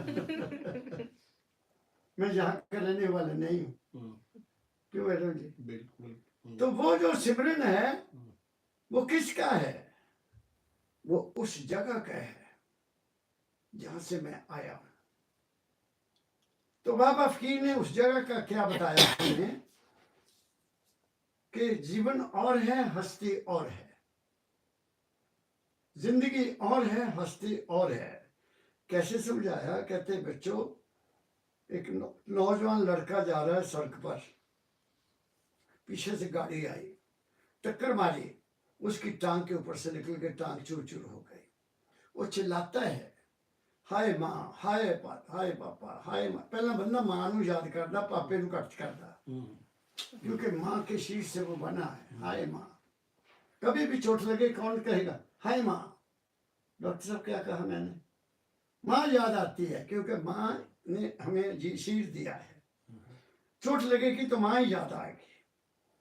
तो उन्होंने फरमाया कि माँ नू याद करदा, लोग की दौड़े गए, उन्हें चक्या हॉस्पिटल ले गया, ਉਹਦਾ पता किया, पेरेंट्स ਨੂੰ बुला लिया, तो खून बहुत चला गया। डॉक्टर आए जल्दी जल्दी, उन्होंने कहा भाई देखो इसकी हालत बड़ी ख़राब है, आप बताओ लड़के की टांग बचानी है, ये तो बचेगी नहीं, काटनी पड़ेगी, तब बच्चा बच जाएगा। तो माँ बाप कहेंगे डॉक्टर साहब कृपा करो तुम बच्चा बचा दो, सब यही कहेंगे ना। वो तरफता देख नहीं सकते, तो वो की कर दे, एक इंजेक्शन दे देते हैं, एक इंजेक्शन देते हैं। उस इंजेक्शन देने से वो शोर मचाना बंद कर देता है। डॉक्टर साहब जैस्मीन जी बैठे हैं, ये भी कुछ इंजेक्शन इतना दे लगाते हैं, बहुत सारे। तो उससे क्या होता है? उस इंजेक्शन से कि ये शरीर की जो शक्ति थी हमारी सारे शरीर में फैली हुई, वो वापस चल जाती है, सुन कर देती है, दवाई सुन कर देती है। वो हंसते जहाँ चले गए, वो चुप हो जाता है। डॉक्टर बड़े आराम नत्त पढ़ देंगे, पट्टी कर देंगे, और घर वालों कहते चिंता नहीं करनी, 12 घंटे बाद या 24 घंटे बाद इन्हें होश आ जाएगी, और इतने दिन हम घर में इसको रखेंगे। अब मेरे सतगुरु बाबा फकीर ने बताया कि वो कौन सी चीज थी जो चुप हो गई, उसके बगैर ना वो बोल सकता है। माँ भी कहती पुत जाग, नहीं, ना वो सुन सकता है, ना वो देख सकता है, ना वो बोल सकता है, वो हाथ भी नहीं हिला सकता, मगर जिंदगी है। He is not dead. क्या कहा मैंने? जिंदगी है पर हस्ती नहीं है। वो जो हस्ती है ना जी मैडम जी, वो हम हैं। हम जिंदगी और है, हम उस जिंदगी से पार जाना है। हम कैसे जाएंगे? वो हम कैसे जाएंगे? फिर वो ही सिमरन। उस सिमरन करने से क्या होगा? हमारा ध्यान लगेगा। ध्यान किसका? गुरु का। गुरु परफेक्ट है। गुरु सेल्फिश नहीं है कि मैनू आ दे दो, मेरा डेरा बना दो, मेरा वो कर दो, वो कर दो। नो, महाराज जी कहा करते थे, अगर कोई आदमी ये चाहे कि मानवता मंदिर में 2 कमरे बना के मेरा मुक्ति हो जाएगी, भूल जाओ, कमरे बना के मुक्ति नहीं होनी। ये सेवा है। सेवा कर सकते करो, ਤੁਹਾਡਾ ਕੰਮ है, ਤੁਸੀਂ आंदे हो रहंदे हो, अपने लिए बना लो 2 कमरे। पर अब तो मानता हूं जगह भी नहीं है, घर बनाता सब कुछ, आते हैं हजारों लोग आते, ठहरने का इंतजाम पूरा है, कमरे नहीं बनाने हैं। जो मैं कहता हूं वो मानो। दाता दयाल जी महाराज ने जब उनकी ड्यूटी लगाई मेरे दादा गुरु महाराज ने, तो उनके नाम 3 शब्द लिखे। तू तो आया नरदेही में धर फकीर का बेशा,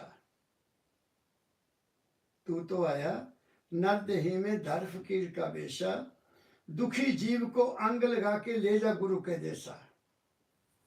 दुखी जीव को 3 ताप से जीव दुखी है, निबल अबल अज्ञानी। ये निबल जिनकी शरीर शक्ति नहीं है, अबल जिनको कोई सहारा नहीं है, और अज्ञानी जिनको अपना ज्ञान नहीं है, उन तीनों को अपने साथ ला ले, उन तीनों को अपने साथ लगा ले। 3 ताप से जीव दुखी है, निबल अबल अज्ञानी, तेरा काम दया का भाई नामदान दे दाने। वो कहते थे मेरा सत्संग ही नामदान है, जो मैं कहता हूं उसको फॉलो कर लो बस, कोई करना चुगलियां नहीं पाने की लोड़, ये कहा करते थे। उसको फॉलो करो तुम्हें रियलिटी का पता लग जाएगा। तेरा रूप है अद्भुत अचरज। मेरे दाता के बारे में लिखा, वो बहुत हैंडसम थे, हैट रखते थे सिर पर और पूरे अंग्रेज लगते थे। सर्विस की उन्होंने फर्स्ट वर्ल्ड वॉर में भी, और फिर आज स्टेशन मास्टर वो रिटायर हुए। तेरा रूप है अद्भुत अचरज, तेरी उत्तम देही, जग कल्याण जगत में आया परम दयाल स्नेही। ये कहा उन्होंने, तो मैं समझता हूं मेरे कल्याण के लिए आए थे। फिर करना क्या है? सिमरन, ध्यान। ध्यान जब ये आप करोगे कि ये जो रूप है ये मालिक के कुल का रूप है, तो क्या होगा? पहले नंबर पर हमारा मन स्थिर हो जाएगा, चंचलता खत्म हो जाएगी। दूसरे नंबर पर हमारे अंदर प्रकाश होगा और गुरु का रूप अंदर नजर आएगा। ये मैं स्टेजेस बताने लगा हूं आपको, जो चलने वाले हैं वहां प्रकाश आएगा, उससे विवेक पैदा होगा, और गुरु की मूर्ति आपको अंदर प्यार करने की दूर है, कहीं जाने की जरूरत नहीं, आंख बंद की दर्शन कर लिए, उसमें शक्ति मिलती है, उसमें विवेक जागता है, ये उनका कहना है। और वहां ओम शक्ति, ओम शब्द का उच्चारण होता है, ओम ओम, अंदर ओम ओम। जैसा जैसा हमारा शरीर है उसके मुताबिक आवाज आती है। ये जरूरी नहीं कि सबको ओम सुनाई दे ना, किसी को बम बम की सुना देगा कि वहां बम बम हो रही है, किसी को बादल की गर्ज सुनाई देगी। जैसी जैसी शरीर की नेचर है उसके मुताबिक हमें अंदर सुनाई देगा। और पहले स्टेज पर घंटे बजते हैं, घंटे शंख बजते पहले स्टेज पर। अब बताइए, तो हमें शंख बजाने दूर है नहीं, यहाँ प्रकाश भी होता है, थोड़ा प्रकाश भी होता है, यहाँ ज्योति जलती है। और ये बात हमारा गायत्री मंत्र कहता है, ओम भूर्भुवः स्वः जा महाजना पता। मुझे गायत्री मंत्र पूरा नहीं आता, मैं स्टेजेस महाजना तपा। ओम भूर्भुवः स्वः महाजना तपा। सत्यम सत्यम। शरीर, मानसिक और आत्मिक 3 स्टेज से आगे जाओ, अंदर प्रकाश है, और उस प्रकाश को अपने जीवन का मार्गदर्शक बनाओ, ये गायत्री मंत्र कहता है। हम नहीं चलते अब जी। वो क्या जमाना, प्रोत होते थे, आते थे हर गांव में 4-4 गांव का एक प्रोत होता था, सफेद कपड़े पाए हुआ, तिलक लगा हुआ है, और आगे बच्चा पैदा हुआ, पंडित जी नामकरण कर दो, फिर उसका मुंडन संस्कार करना, फिर उसकी आगे जो भी कारोबार होता सारा। 16 संस्कार कहाँ है अब? 16 संस्कार एक भी नहीं रहा। इस करके ऐसी भ्रष्ट हो गए हम अपने धर्म को, सनातन को भूल कर भ्रष्ट हो गए। लेकिन ये नए संत आए, इन्होंने सहारा दिया और बता दिया कि ये है सनातन धर्म, ये संत मत दोनों एक हैं। गरुड़ पुराण सनातन धर्म की सबसे आखिरी किताब है, गरुड़ पुराण, जो मरने के बाद आदमी का जब क्रियाकर्म होते हैं फिर उसको पढ़ते हैं, ये तो आपको पता है। जी उसमें लिखा है मरने वाले को पंडित कह रहा है कि अब तू शरीर नहीं है, अब तू मन नहीं है, अब तू आत्मा भी नहीं है, तू प्रकाश और शब्द रूप है, अपने घर वापस चल जा, ये कहता है। लेकिन दुनिया कहने में ही विश्वास रखती है, अपने अंदर से नहीं कोशिश करती। तो ये दूसरे जो तीसरे स्वर कहते सुन, सुन में शरीर सुन हो जाता है, आपको शरीर भूल जाएगा, शरीर भूल जाएगा। लेकिन थोड़ा सहारा लेकर बैठना पड़ता है, थोड़ा सहारा, ताकि शरीर डामाडोल होगा ना तो उसको सहारा बैठा हो। जैसे मैं बैठा हूँ, मैंने यही चौकड़ी लगा ली और मेरे को सहारा है, मैं यही लगा लूंगा। अब मेरी बात समझो। फिर आगे आती महासुन की स्टेज। महासुन में मन भी चुप हो जाता है, मन भी नहीं रहता। जब मन चुप होने लगता है तो आदमी डर जाता है कि मैं मर चल गया, क्योंकि वो चेन टूट जाती है ना, ख्यालों की चेन टूट जाती है। ख्याल में आदमी मरता है, ख्याल ही मारता है आदमी को, और क्या है। ख्याल बंद होने लगा, बंदा उठ जाता। मेरा तजुर्बा है। जब मैं पहली दफा महासुन में गया, मैं डर गया, ओह मुझे क्या हो गया, मेरे तो शरीर चल रही थी। बट लेकिन फिर गुरु ने सहारा दिया, मेरी बात समझे। उसको कहते हैं महासुन। ये 3-4 स्टेजेस हो गई। फिर भंवर गुफा आती है, जहां हमारी आत्मा मन शरीर से आगे हो जाती है। वी गो टू दी आत्मिक स्टेज। उसके बारे में कहा है दाता दयाल जी महाराज ने, मैं शायद पहले शुरू किया था, फिर मैं हट। ऐ मेरे प्यारे भाई देखो संभल के चलना, खोटे कर्म न करना, खोटी न बात कहना। दुख दोगे दुख मिलेगा, सुख दोगे सुख मिलेगा, मारोगे घर किसी को तो गम पड़ेगा सहना। फिर वो आगे कहते हैं, बड़ी इंपॉर्टेंट, कौलो ख्याल करतब। कौल मीन वचन, ख्याल मीन मन, कर्तव्य मीन कर्म, मन वचन कर्म। कौलो ख्याल कर्तव्य दरिया से है मुशावा। जितना दरिया चलता ना, दरिया की तरह ये तीनों चीजें चलती हैं। तुम देखना ना इसकी लहरों में बह के बहना, तुम देखना मन के ख्यालों में नहीं बह जाना। मन में बार बार ख्याल उठेगा तो हम उस कर्म जरूर करेंगे, वो तुमसे कर्म करा लेगा। 40 किलो का 50 किलो का 60 किलो का शीर तुरपोगा उठ के, मन में इतनी ताकत है कि उसको मिलने जाना है, एकदम चल पो, है ना। कौलो ख्याल करतब दरिया से है मशावा, तुम देखना ना इनकी बहरों में बह के रहना, इनकी लहरों में ना बह जाना। ये बहुत बैठती है, हर वक्त चलता है मन, और इसके काबू करने का और कोई तरीका नहीं है, कोई तरीका नहीं है। केवल इसको ठहराने का तरीका है गुरु द्वारा दिए गए वचन को याद करना, उसमें इसको उतार दो, बस ये ठहर जाएगा। जब ठहरेगा तुम्हें एक अलग तरह की खुशी मिलेगी, क्योंकि ये शरीर में आ गया ना। जब ये शरीर में आएगा तो पूर्ण शक्ति आ जाएगी शरीर में। फिर वो कहते हैं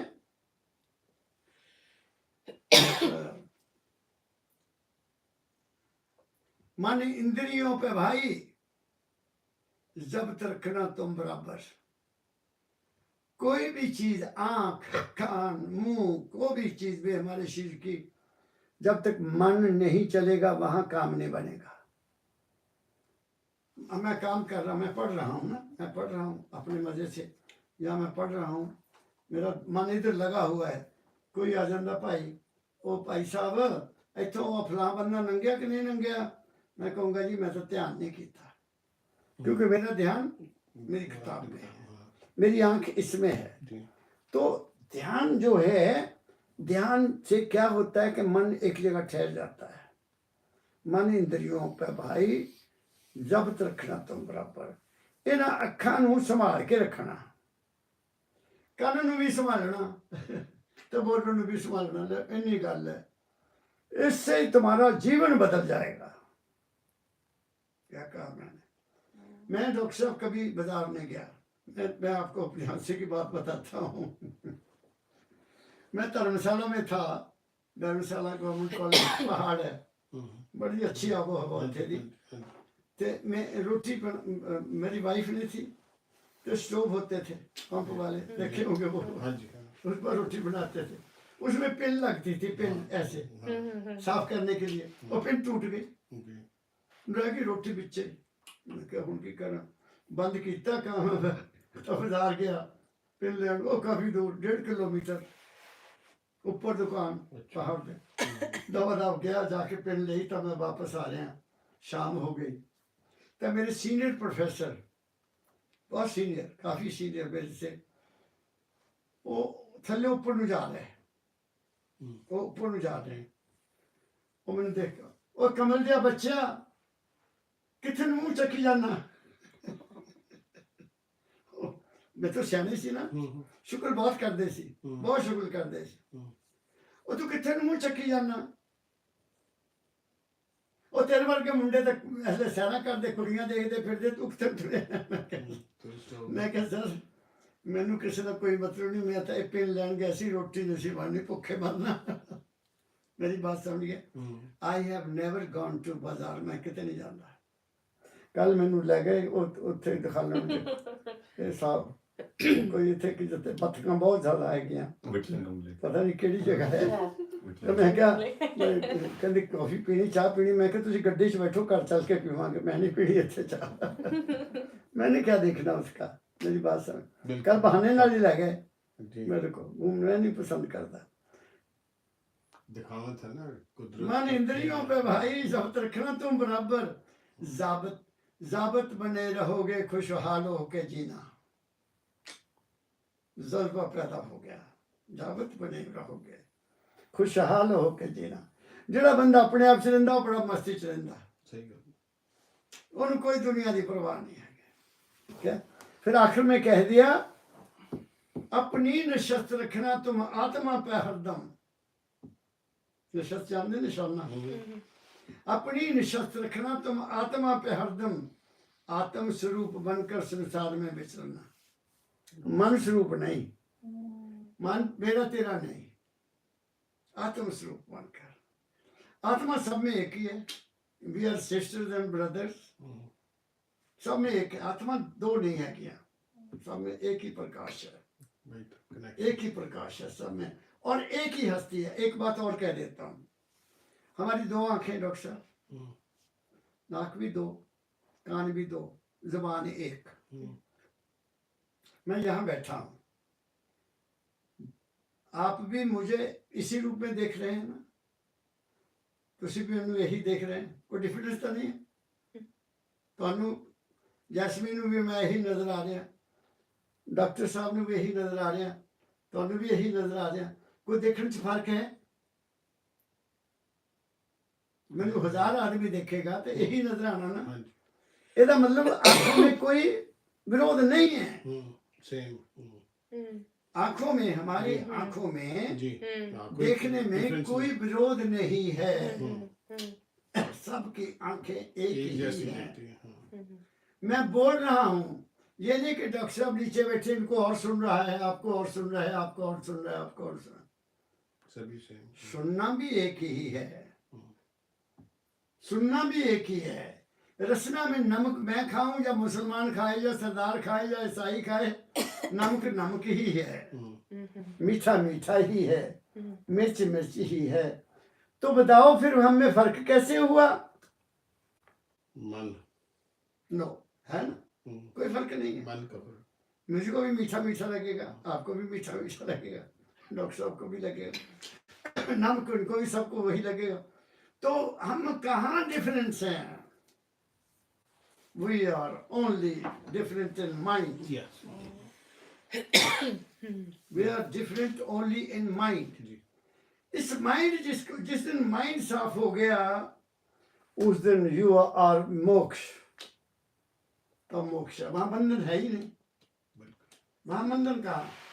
जब 5वीं स्टेज में आप गए, तुम आत्म स्वरूप हो गए, और वहां से गुरु की कृपा होगी, तुम शब्द में भी चल जाओगे तो प्रकाश में भी चल जाओगे। Where there is no death, शरीर की डेथ है, मन की डेथ है, और ये तो होगी, मन जाएगा जब गुरु का साथ मिल गया कि ये this thought is not everlasting, ये विचार सदा रहने वाला नहीं है, जो रूप में देखता हूँ अपने अंदर वो भी सदा रहने वाला नहीं है। दिस इज व्हाट प्रूव, बाबा फकीर ने मुझे बता दिया जब पिता का मैं उनको चिट्ठी पढ़ के सुनाई, बता तू वहां था? नो, तो कहते मैं भी नहीं था। तो इसी लेखे में दुनिया धार्मिक जगत में लुट गई। कोई किसी की पूजा कर रहा है, कोई किसी की पूजा कर रहा है, कोई किसी की पूजा कर रहा है। मैं कहता हूं करो, लेकिन एक की करो, दो की मत करो। दुविधा में कुछ भी नहीं है, दुविधा में कुछ भी नहीं है, एक की करो। कबीर साहब का शब्द सुना दे ले। कबीर साहब जिंदगी का एक राज बताते हैं। 90 मिनट्स हो गए। ये मेरे प्यारे भाई, देखो समझ के चलना, मेरे को भेजा। कबीर कहता है जी, अरे मन धीरज काहे ना धरे। साडा मन धीरज नहीं धरता, तो मन को कहते धैर्य में रखो। स्वामी जी महाराज कह गए हैं धीरज धरो, करो विश्वासा, सतगुरु करेंगे पूर्ण आशा। अब मैं साथ एक बात और कह देता हूँ, सतगुरु क्या है? बाहर के गुरु की ड्यूटी है कि वो तुम्हें सतगुरु से मिला दे। बाहर के गुरु की ड्यूटी ये है कि वो आपको सतगुरु से मिला दे। सतगुरु क्या है? प्रकाश और शब्द, और जो प्रकाश है वो गुरु के चरण है, और जो शब्द है वो गुरु का रूप है, अंदर है। जब वहां हम पहुंच गए फिर गुरु की सेवा और कुछ नहीं। लेकिन वहां तक जाता कौन है? दुनिया तो मन के चक्कर में है। लेकिन मेरी ड्यूटी है कि मैं ये बात खोल दूं कि बाहर कुछ नहीं भाई, आंखें बंद करो, सिर्फ ये जानो मैं कौन हूं, और कुछ ना करो। मैं कौन हूं, मैं कहां से आया? इस सवाल का जवाब आपको अंदर अपने आप मिल जाएगा। हाँ, सुना दो।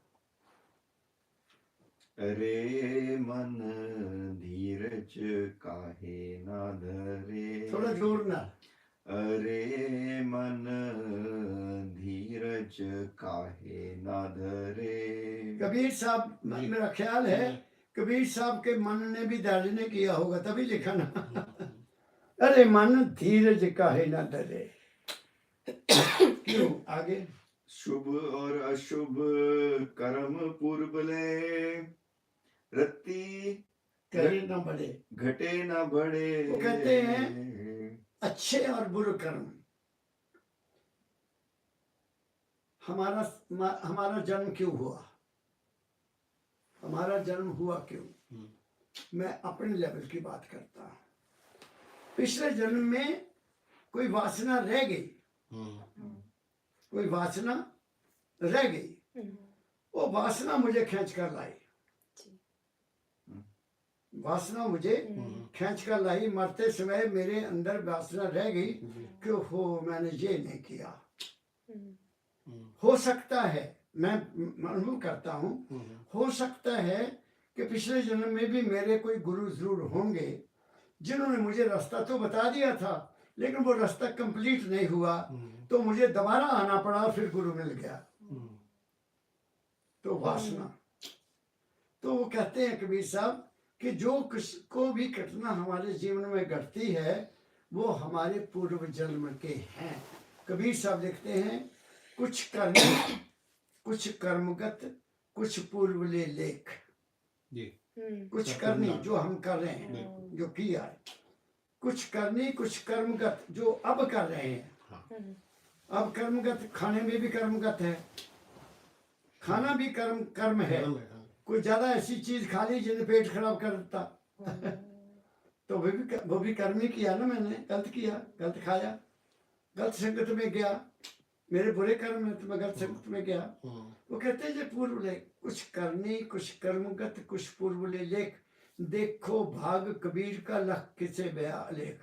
कहते कबीर का भाग देखो सारा मिटाता मैं देता, मेरा खाली होके चल गया। कोई पुराना कर्म नहीं नाल लेके चलिया, ये कहता हुआ कोई सब आगे होनहार होवे पुन सोई। पुन सोई चिंता काहे करे। कहते जो होना है वो हमारे कर्मों के अनुसार होना है, तू काहे की चिंता करता है? कोई चिंता करने की जरूरत नहीं है। फरीद ने भी इसीलिए कह दिया, फरीद बाबा ने भी इसलिए किया, फिक्र जगत को खा गया, फिक्र में चिंता, फिक्र जगत को खा गया, फिक्र जगत का पीर, जिसने खाया फिक्र को ताका नाम फकीर। संत नहीं चिंता करते हैं, लेकिन संत वो कहाँ के संत हो जो गुरु हुए जो डेरे बनाई जा रहे हैं, तो अभी बन जाए अभी बन जाए तो उन्हें चिंता रहती है। मेरी बात समझ गया आप? तो संत को कुछ नहीं चाहिए, वो उसकी मौज में रहता है, वो नहीं परवाह करता किसी चीज की। पशु पंछी जीव कीट पतंगा सबकी सुध करे। अब वो कहते हैं कि इस दुनिया में कोई चीज ऐसी नहीं जो भूखी मरती हो। पशु पक्षी जीव पतंगा सबका वो ख्याल कर रहा है। अजगर जो है, अजगर वो चलता नहीं है, खाता उसका भोजन खुद पहुंच जाता है। अजगर के बारे में संतों ने कहा कि वो चलता नहीं है, एक ही जगह रहता है, वो बड़ा भारी होता है ना, तो जो भी कुछ सामने आता है वो सांस खींचता है, खींच लेता है, उसको भी वहां मिल जाता है। ऐसे वो कोई कर्म नहीं करते। कुछ जानवर ऐसे वो कर्म नहीं कोई भी करते, वो अपना कर्म भोग रहे हैं। कर्म केवल इंसान कर सकता है, और कर्म भी 3 प्रकार का, वही सुन लो, मैं अभी बता देता हूँ। एक है कथनी, 1.5 घंटा हो गया ऑलरेडी वैसे बोल रहे हैं। हाँ, पर मैनू ये तक चक्कर है ना, मैनू नहीं पता लगता कितना टाइम ठहरना, वो ठहरना 10 घंटा। Are you tired? नहीं, आई एम नॉट टायर्ड लगे तो Then 10 be तक। silent. आपकी बात कर लगता तारी तोड़ देती है मेरी तो। Sorry. नहीं, तीन तरह के कर्म होते हैं। एक है कथनी, हाँ जी, एक है कथनी, केवल कथा करना, अपना कुछ नहीं। महाभारत ले लिया ओदी कथा, रामायण ले लिया ओदी कथा, या और कुछ ले लिया ओदी कथा। बुरा तो नहीं मानोगे? नहीं, श्री कृष्ण भगवान ने गीता के वचन युद्ध में अकेले अर्जुन को कहे, ठीक? अर्जुन को बहुत समझाया, उसके पल्ले कुछ नहीं पड़ा। फिर उसको विराट रूप भी दिखा दिया कि तू मेरी मान ले, मैं ही सब कुछ है, तू कर्म कर। ज्ञान तेरी समझ नहीं आ रहा, तेनू ज्ञान भी दसता मैं, तू कर्म कर, तू वो भी नहीं करता। अच्छा तो चल अपने आप मेरे ते छड़ दे। ये 3 बातें हैं उसमें, 3 बातें हैं। अब सवाल ये पैदा हुआ मेरे जैसे आदमी के दिमाग में कि भगवान कृष्ण ने स्वयं साक्षात रूप में अर्जुन को सारा ज्ञान दिया, लेकिन क्या अर्जुन का मोक्ष हुआ? नहीं हुआ। उसके भाई द्रौपदी सब गए नरक में, लिखा है ना। तो क्या गीता के 2 पाठ करके या 4 श्लोक पढ़ के मैं पार हो जाऊंगा? नहीं होगा, नहीं हो सकता। युधिष्ठिर जिसको धर्मराज कहते थे, धर्मराज ने कृष्ण के कहने पर युद्ध में केवल एक लाइन कही कि तुम ये कह दो अश्वत्थामा मरा, और नगाड़े बजा दिए। न जाना न राजा कुंजरा, मैनू नहीं पता, उसने नगाड़े बज गए। अश्वत्थामा उसको द्रोणाचार्य का पुत्र सा हो, जिद्दां ही उन्हें पता लगा कि मेरा अश्वत्थामा मर गया, ਉਹਦੇ ਪੁੱਤ ਦਾ ਨਾਮ अश्वत्थामा था, ਉਹਨੇ बाण छड़ ਦਿੱਤੇ, हौसला छट गया, एंड ही वाज किल्ड, मारा गया। तो जब वो वहां गया, धर्मराज में ऐसा लिखा है कि धर्मराज को पूछता, महाराज मेरे भाई भारजा कहे हैं? कहते नरक में, और तुझे भी नरक में जाना पड़ेगा। क्यों? तूने झूठ बोला। तो हम क्या करते हैं? ये दुनिया वाले क्या करते हैं? रोज ये कहाँ जाएंगे? नरक में। प्रमाण है। हाँ, प्रमाण है, हम सब मैं चाहिए प्रमाण दे रहा हूँ। यही रहेगी। तो हम झूठ बोलेंगे तो क्या हम बाबा सब बोलते हैं। रब नू साक्षात बाबा मान लें बिल्कुल सही कि गल। वो मेरे साथ है, मैं झूठ बोलूंगा तो मैं भी नहीं बच सकता। जी क्या कहा मैंने? इसलिए मैंने पहले कहा साच बराबर तप नहीं, झूठ बराबर पाप। जाके हृदय साचा ताके हृदय आप। अब ये कहते हैं कर्म तीन तरह गर्भवास के में हाँ हाँ गर्भवास में खबर ले हाँ, कहते हैं बाहर को कबीर साहब विसरे। कहते हो बंदे गल सुन तू सियाना हो जा, गर्भवास में खबर लेते है बाहर क्यों विसरे? हाँ ਜੇ ਤੂੰ ਮਾਂ ਦੀ ਗਰਭ ਸਿਗਾ ਤਾਂ ਤੇਰੀ ਦੱਸ ਕੌਣ ਸੇਵਾ ਕਰਦਾ ਸੀ? ਤੈਨੂੰ ਕਾਹਦੀ ਚਿੰਤਾ? बिल्कुल सही है। ਓਏ ਉੱਥੇ ਨਹੀਂ ਤੈਨੂੰ ਉਹਨੇ ਛੱਡਿਆ, ਉੱਥੇ ਤੈਨੂੰ ਹਰ ਚੀਜ਼ ਦਿੱਤੀ ਤੇ ਤੂੰ ਬਾਹਰ ਕਿਉਂ ਐਵੇਂ ਹਾਈ ਚਿੰਤਾ ਕਰੀ ਜਾਣਾ ਐਵੇਂ? अरे मन धीरज काहे ना डरे, गर्भवास में खबर लेते है बाहर क्यों विसरे? तू बाहर क्यों विसरदा भाई? ਉਹਨੂੰ ਰੱਖ ਲੈ, है वो है, लेकिन है क्या? वो है क्या? उसको बताना बड़ा मुश्किल है, लेकिन वो है। वो कहाँ अनुभव, उसका अनुभव करना है कि मैं उसकी अंश हूँ, वो मेरा है। दिस फेथ, ये फेथ हमें ऊपर ले के जाएगी। और कुछ आगे पढ़ो। मात पिता सुत संपत्ति द्वारा मोह के ज्वाला जरे। वो कहते हैं जितना ये सारा सिलसिला बाहर का है ये मोह का है। मोह किसी चीज ना, अगर वो चीज नहीं मिली जिन्ना तो मोह तो क्रोध आएगा। पक्की बात पर मोह दे नाल फिर की हुंदा? लोभ, और भी मिल जाए। ये काम क्रोध लोभ मोह और क्या है? क्या कुछ भी नहीं, हमारी जिंदगी की रहनी है। इनको बदल दो, कामनाओं को कम करो, क्रोध खत्म हो जाएगा। क्रोध तभी आएगा जब ਤੁਹਾਡੇ मन की इच्छा नहीं पूरी होंगी। और ਅਸੀਂ क्या ठेका लिया कि साड़ी हर इच्छा पूरी हो जाएगी? डॉक्टर साहब, ये नहीं पॉसिबल, ये पॉसिबल नहीं है क्यों नहीं? कि आपकी हर इच्छा पूरी हो। कुछ तो गुस्सा पे हर दूंगा। क्या कहा मैंने? क्रोध, लोभ, लोभ किस चीज का करना? संत कहते संतोष कर ला, जो तेरे को मिला उसी में शुक्र कर ला, तेरा संतोष हो जाएगा। मोह, मोह क्या है? मेरा ही है ये सब कुछ। मोह नू मेरा है, मेरा क्या? मेरा मुझ में कुछ नहीं, जो कुछ है तो तेरा, तेरा तुझको सौंपते क्या लागे। मैं घर में बैठा था, ऐसे बच्चे बात कर रहे हैं, तो मैं यही गल कही भी मेरा मुझ में कुछ नहीं। मेरी बहू रोटी बना रही सी कि बाहर आई, कहती डैडी जी इदा नहीं, हुण नहीं इदा, हुण तो संत कहंदे तेरा तुझ में कुछ नहीं, तेरा तुझ में कुछ नहीं, जो कुछ है सो मेरा, मेरा मुझको सौंप दे। कुछ नहीं तेरा। पूरा तेरा ना तबा दे। मैं कहा बाप मेरी बहू तू तो कमाल कर देती है। कहते आजकल के संतां दा ये है। टाइम बदल गया। तो तीन तरह के कर्म जो है ना, तीन तरह के कर्म बता रहे थे आप। हाँ कि एक तो है हाँ, ये तीन तरह के कर्म। कथनी है, हाँ। एक है करनी। हाँ जी करनी का एक है कर्म, कर्म कर्म करके हम अपने जीवन को Physical। गुजारते हैं। अच्छा जी कर्म करने से हाँ। हमारा सारा कर्म जो है ये हमें डॉक्टर बनाता है, इंजीनियर बनाता है, प्रोफेसर बनाता है, जो कुछ भी बनते हैं हम अपने कर्म से बनते हैं। कर्म। जी फिर है करनी। करनी क्या है? उसका कर्म से कोई संबंध नहीं है, वो करनी अंदर है। अंदर मैं कौन हूँ, कहाँ से आया, कहाँ, उसको कहते करनी। इसका कबीर ने कहा करनी करे सो मीत हमारा, कथनी करे सो नाती। करनी मीन जरा अंदर की कोशिश करता, रहनी रहे सो गुरु हमारा,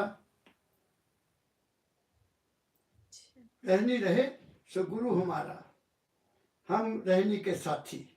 रहनी फिर आदमी जिसे पूरा ज्ञान हो जाता ये सारा, तो फिर वो रहनी में आ जाता है, वो फिर चिंता फिक्र नहीं करता, वो फिर सहज समाध बली, सहज समाध बली। वो जो खाता है वो भी कहता है ये मालिक तेनू, ये तेरा प्रसाद है। सौन लगा कहंदा ले मैं दंडवत कर रहा, मैं हुण लम्मा पै गया तेरे अगे, यू आर माई मास्टर। चलन लगा मैं परिक्रमा कर रहा, कोई भी काम कर रहे हो मालिक की पूजा है। ਬਿਲਕੁਲ वर्क इज वर्शिप ਯੈਸ वो इस तरीके से आ जाता है ਉਹਨੂੰ ਕਹਿੰਦੇ ਆ ਰਹਿਣੀ ठीक है डॉक्टर ਜੀ साहब आगे। ਜੀ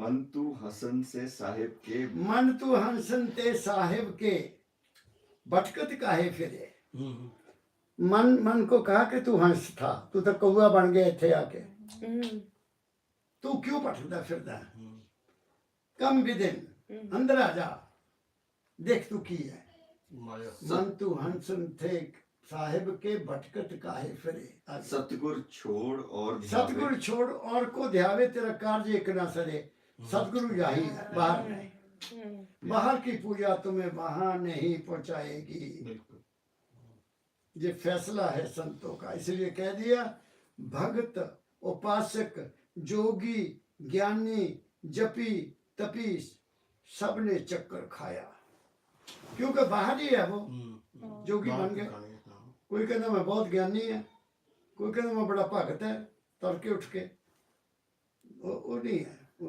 रहनी में आ जाओ बी सिंपल घर की ड्यूटी करो गृहस्थ आश्रम सबसे उच्च आश्रम है साढ़े घरां नूं ਇਹ ਸੰਤ भी देखते हैं कि वो भी आ जाए तो भी आ जाए वो को पैसे ज्यादा वो ज्यादा दे जाऊगा बात समझ गृहस्थ आश्रम सबसे उत्तम आश्रम है कोई डेरा कोई मंदिर कोई बता दो जो तुम्हारे बगैर चल रहा है क्यों डॉक्टर साहब बिल्कुल मुश्किल है सर हाँ मुश्किल है सारे yes they are waiting for you उन्होंने अगे दलाल रखे हुआ तुसी उन्होंने कहो कि उत्थे चलना मोटर तैयार कर दित्तियां मोटर जा रही जी उत्थे नूं यात्रा ते आ जाओ why to go where to go हाँ सतगुर छोड़ और को ध्यावे कार्य एक न सरे। सतगुरु नूं छड़ना अपने आप चलो अंदर है वो साधन सेवा कर मन मेरे कोटन व्याधि। कहते अफ्रीका तू साधुओं की सेवा कर साधन मैं कहना घरदियां की सेवा करो बाद संत का भी पता नहीं की जाएगा मेरे दादा कहा करते थे चैरिटी बिगिंस एट होम माता पिता की सेवा करो बच्चों को पालो उनको अच्छा ज्ञान दो उनका जीवन बनाओ वही सबसे बढ़िया इकट्ठे बैठ के रोटी खा लो वही लंगर है वही लंगर है बाहर लंगर लगाने की लोड़ है या शुरू वहां से करो take care of your family first take care of your children they are our property वही है बाकी कोई प्रॉपर्टी नहीं है if they are okay everything is okay वो हमारे से आगे निकले तभी तो बात बनेगी ना तो इसलिए ये जो धर्म है हमारे जो धर्म है वो धर्म रहे नहीं अधर्म है संतों ने हमें रास्ता बताया महापुरुषों ने रास्ता बताया वो इसलिए पैदा हुए कि हम राह से कुरा गए भटकने लग गए हम कबीर कहता है बिछड़े हैं जो प्यारे से भटकते दर बदर फिरते बिछड़े हैं जो प्यारे से भटकते दर बदर फिरते हमारा यार है हमको इंतजारी क्या वो हमारे अंदर है हमको क्या इंतजारी किस बात की बाहर कहाँ ढूंढ ये इश्क का मादा दुई को दूर कर मन से दुई दूपर छड़ दे के वो लागे ले तो समझ की बात है जब समझ आ जाए तभी एक संत ने और कहा कामी तेरे क्रोधी तेरे पापी तेरे अनंत सब तर जान गए क्योंकि उन्होंने मने यहाँ पे माल कहेगा कामी तेरे क्रोधी तेरे पापी तेरे अनंत आन उपासक कृत ग्रंथ तेरे न नाम रटंत आन उपासक होता है जो दूसरे की पूजा करता है अच्छा दूसरे की पूजा करने वाला कि वो भगवान मेरे से अलग है वो वहां रहता है वहां जाना चाहिए आन उपासक कृतगन मेरी किसी ने मदद की थी somebody helped me और मैं अनग्रेटफुल हो जाना तो मेरे जैसा कृतगन कोई नहीं माता पिता ने मैंने पढ़ाया लिखाया सब कुछ किया मैं माता पिता ने कह जाओ हुण तुसी उत्थे वृद्ध आश्रम च रहो तो मेरे जिहा पापी कोई नहीं क्या कहा मैंने ये संतां दी बाणियां जेहड़ी मैं तुहानू दस रहा आगे कहत कबीर सुनो भाई साधो सहज में जीव तरे कबीर साहब कहते हैं और सहज में तर जाओगे तुम क्यों चक्कर में पड़े हो चिंता छोड़ दो फिक्र करे सो बावरे फिक्र करेंदे बावरे जिक्र करेंदे साध उठ फरीदा फिक्र करेगा आप, आपे फिक्र करेगा। फिर आखिरी कहता उन्होंने, फरीदा बुरे दा भला कर, फरीदा बुरे दा भला कर, गुस्सा दिल ना हटाए, गुस्सा ना कर। प्यो ने मेरे नाल कीता, गुस्सा मन ना हटाए, देही रोग ना लगी, तेरी देह नूं कोई रोग नहीं लगना जे तू गुस्सा कीता तो, गुस्सा कीते तो रोग लगना ही लगना। देही रोग ना लगी, पल्ले सब कुछ पाए, तेनू सब कुछ मिल जाना। अगे दसो जी हुण।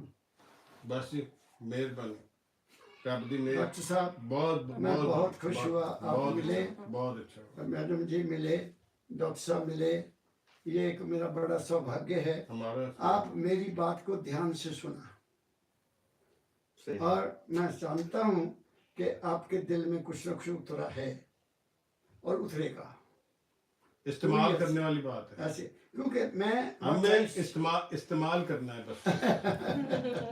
ये कुछ नहीं चीजें बस नहीं, हाँ मोती है, मोती थोड़े से जरा एक घड़ी आधी घड़ी, आधी सेबू आध, तुलसी संगत साध की कोट कटे अपराध।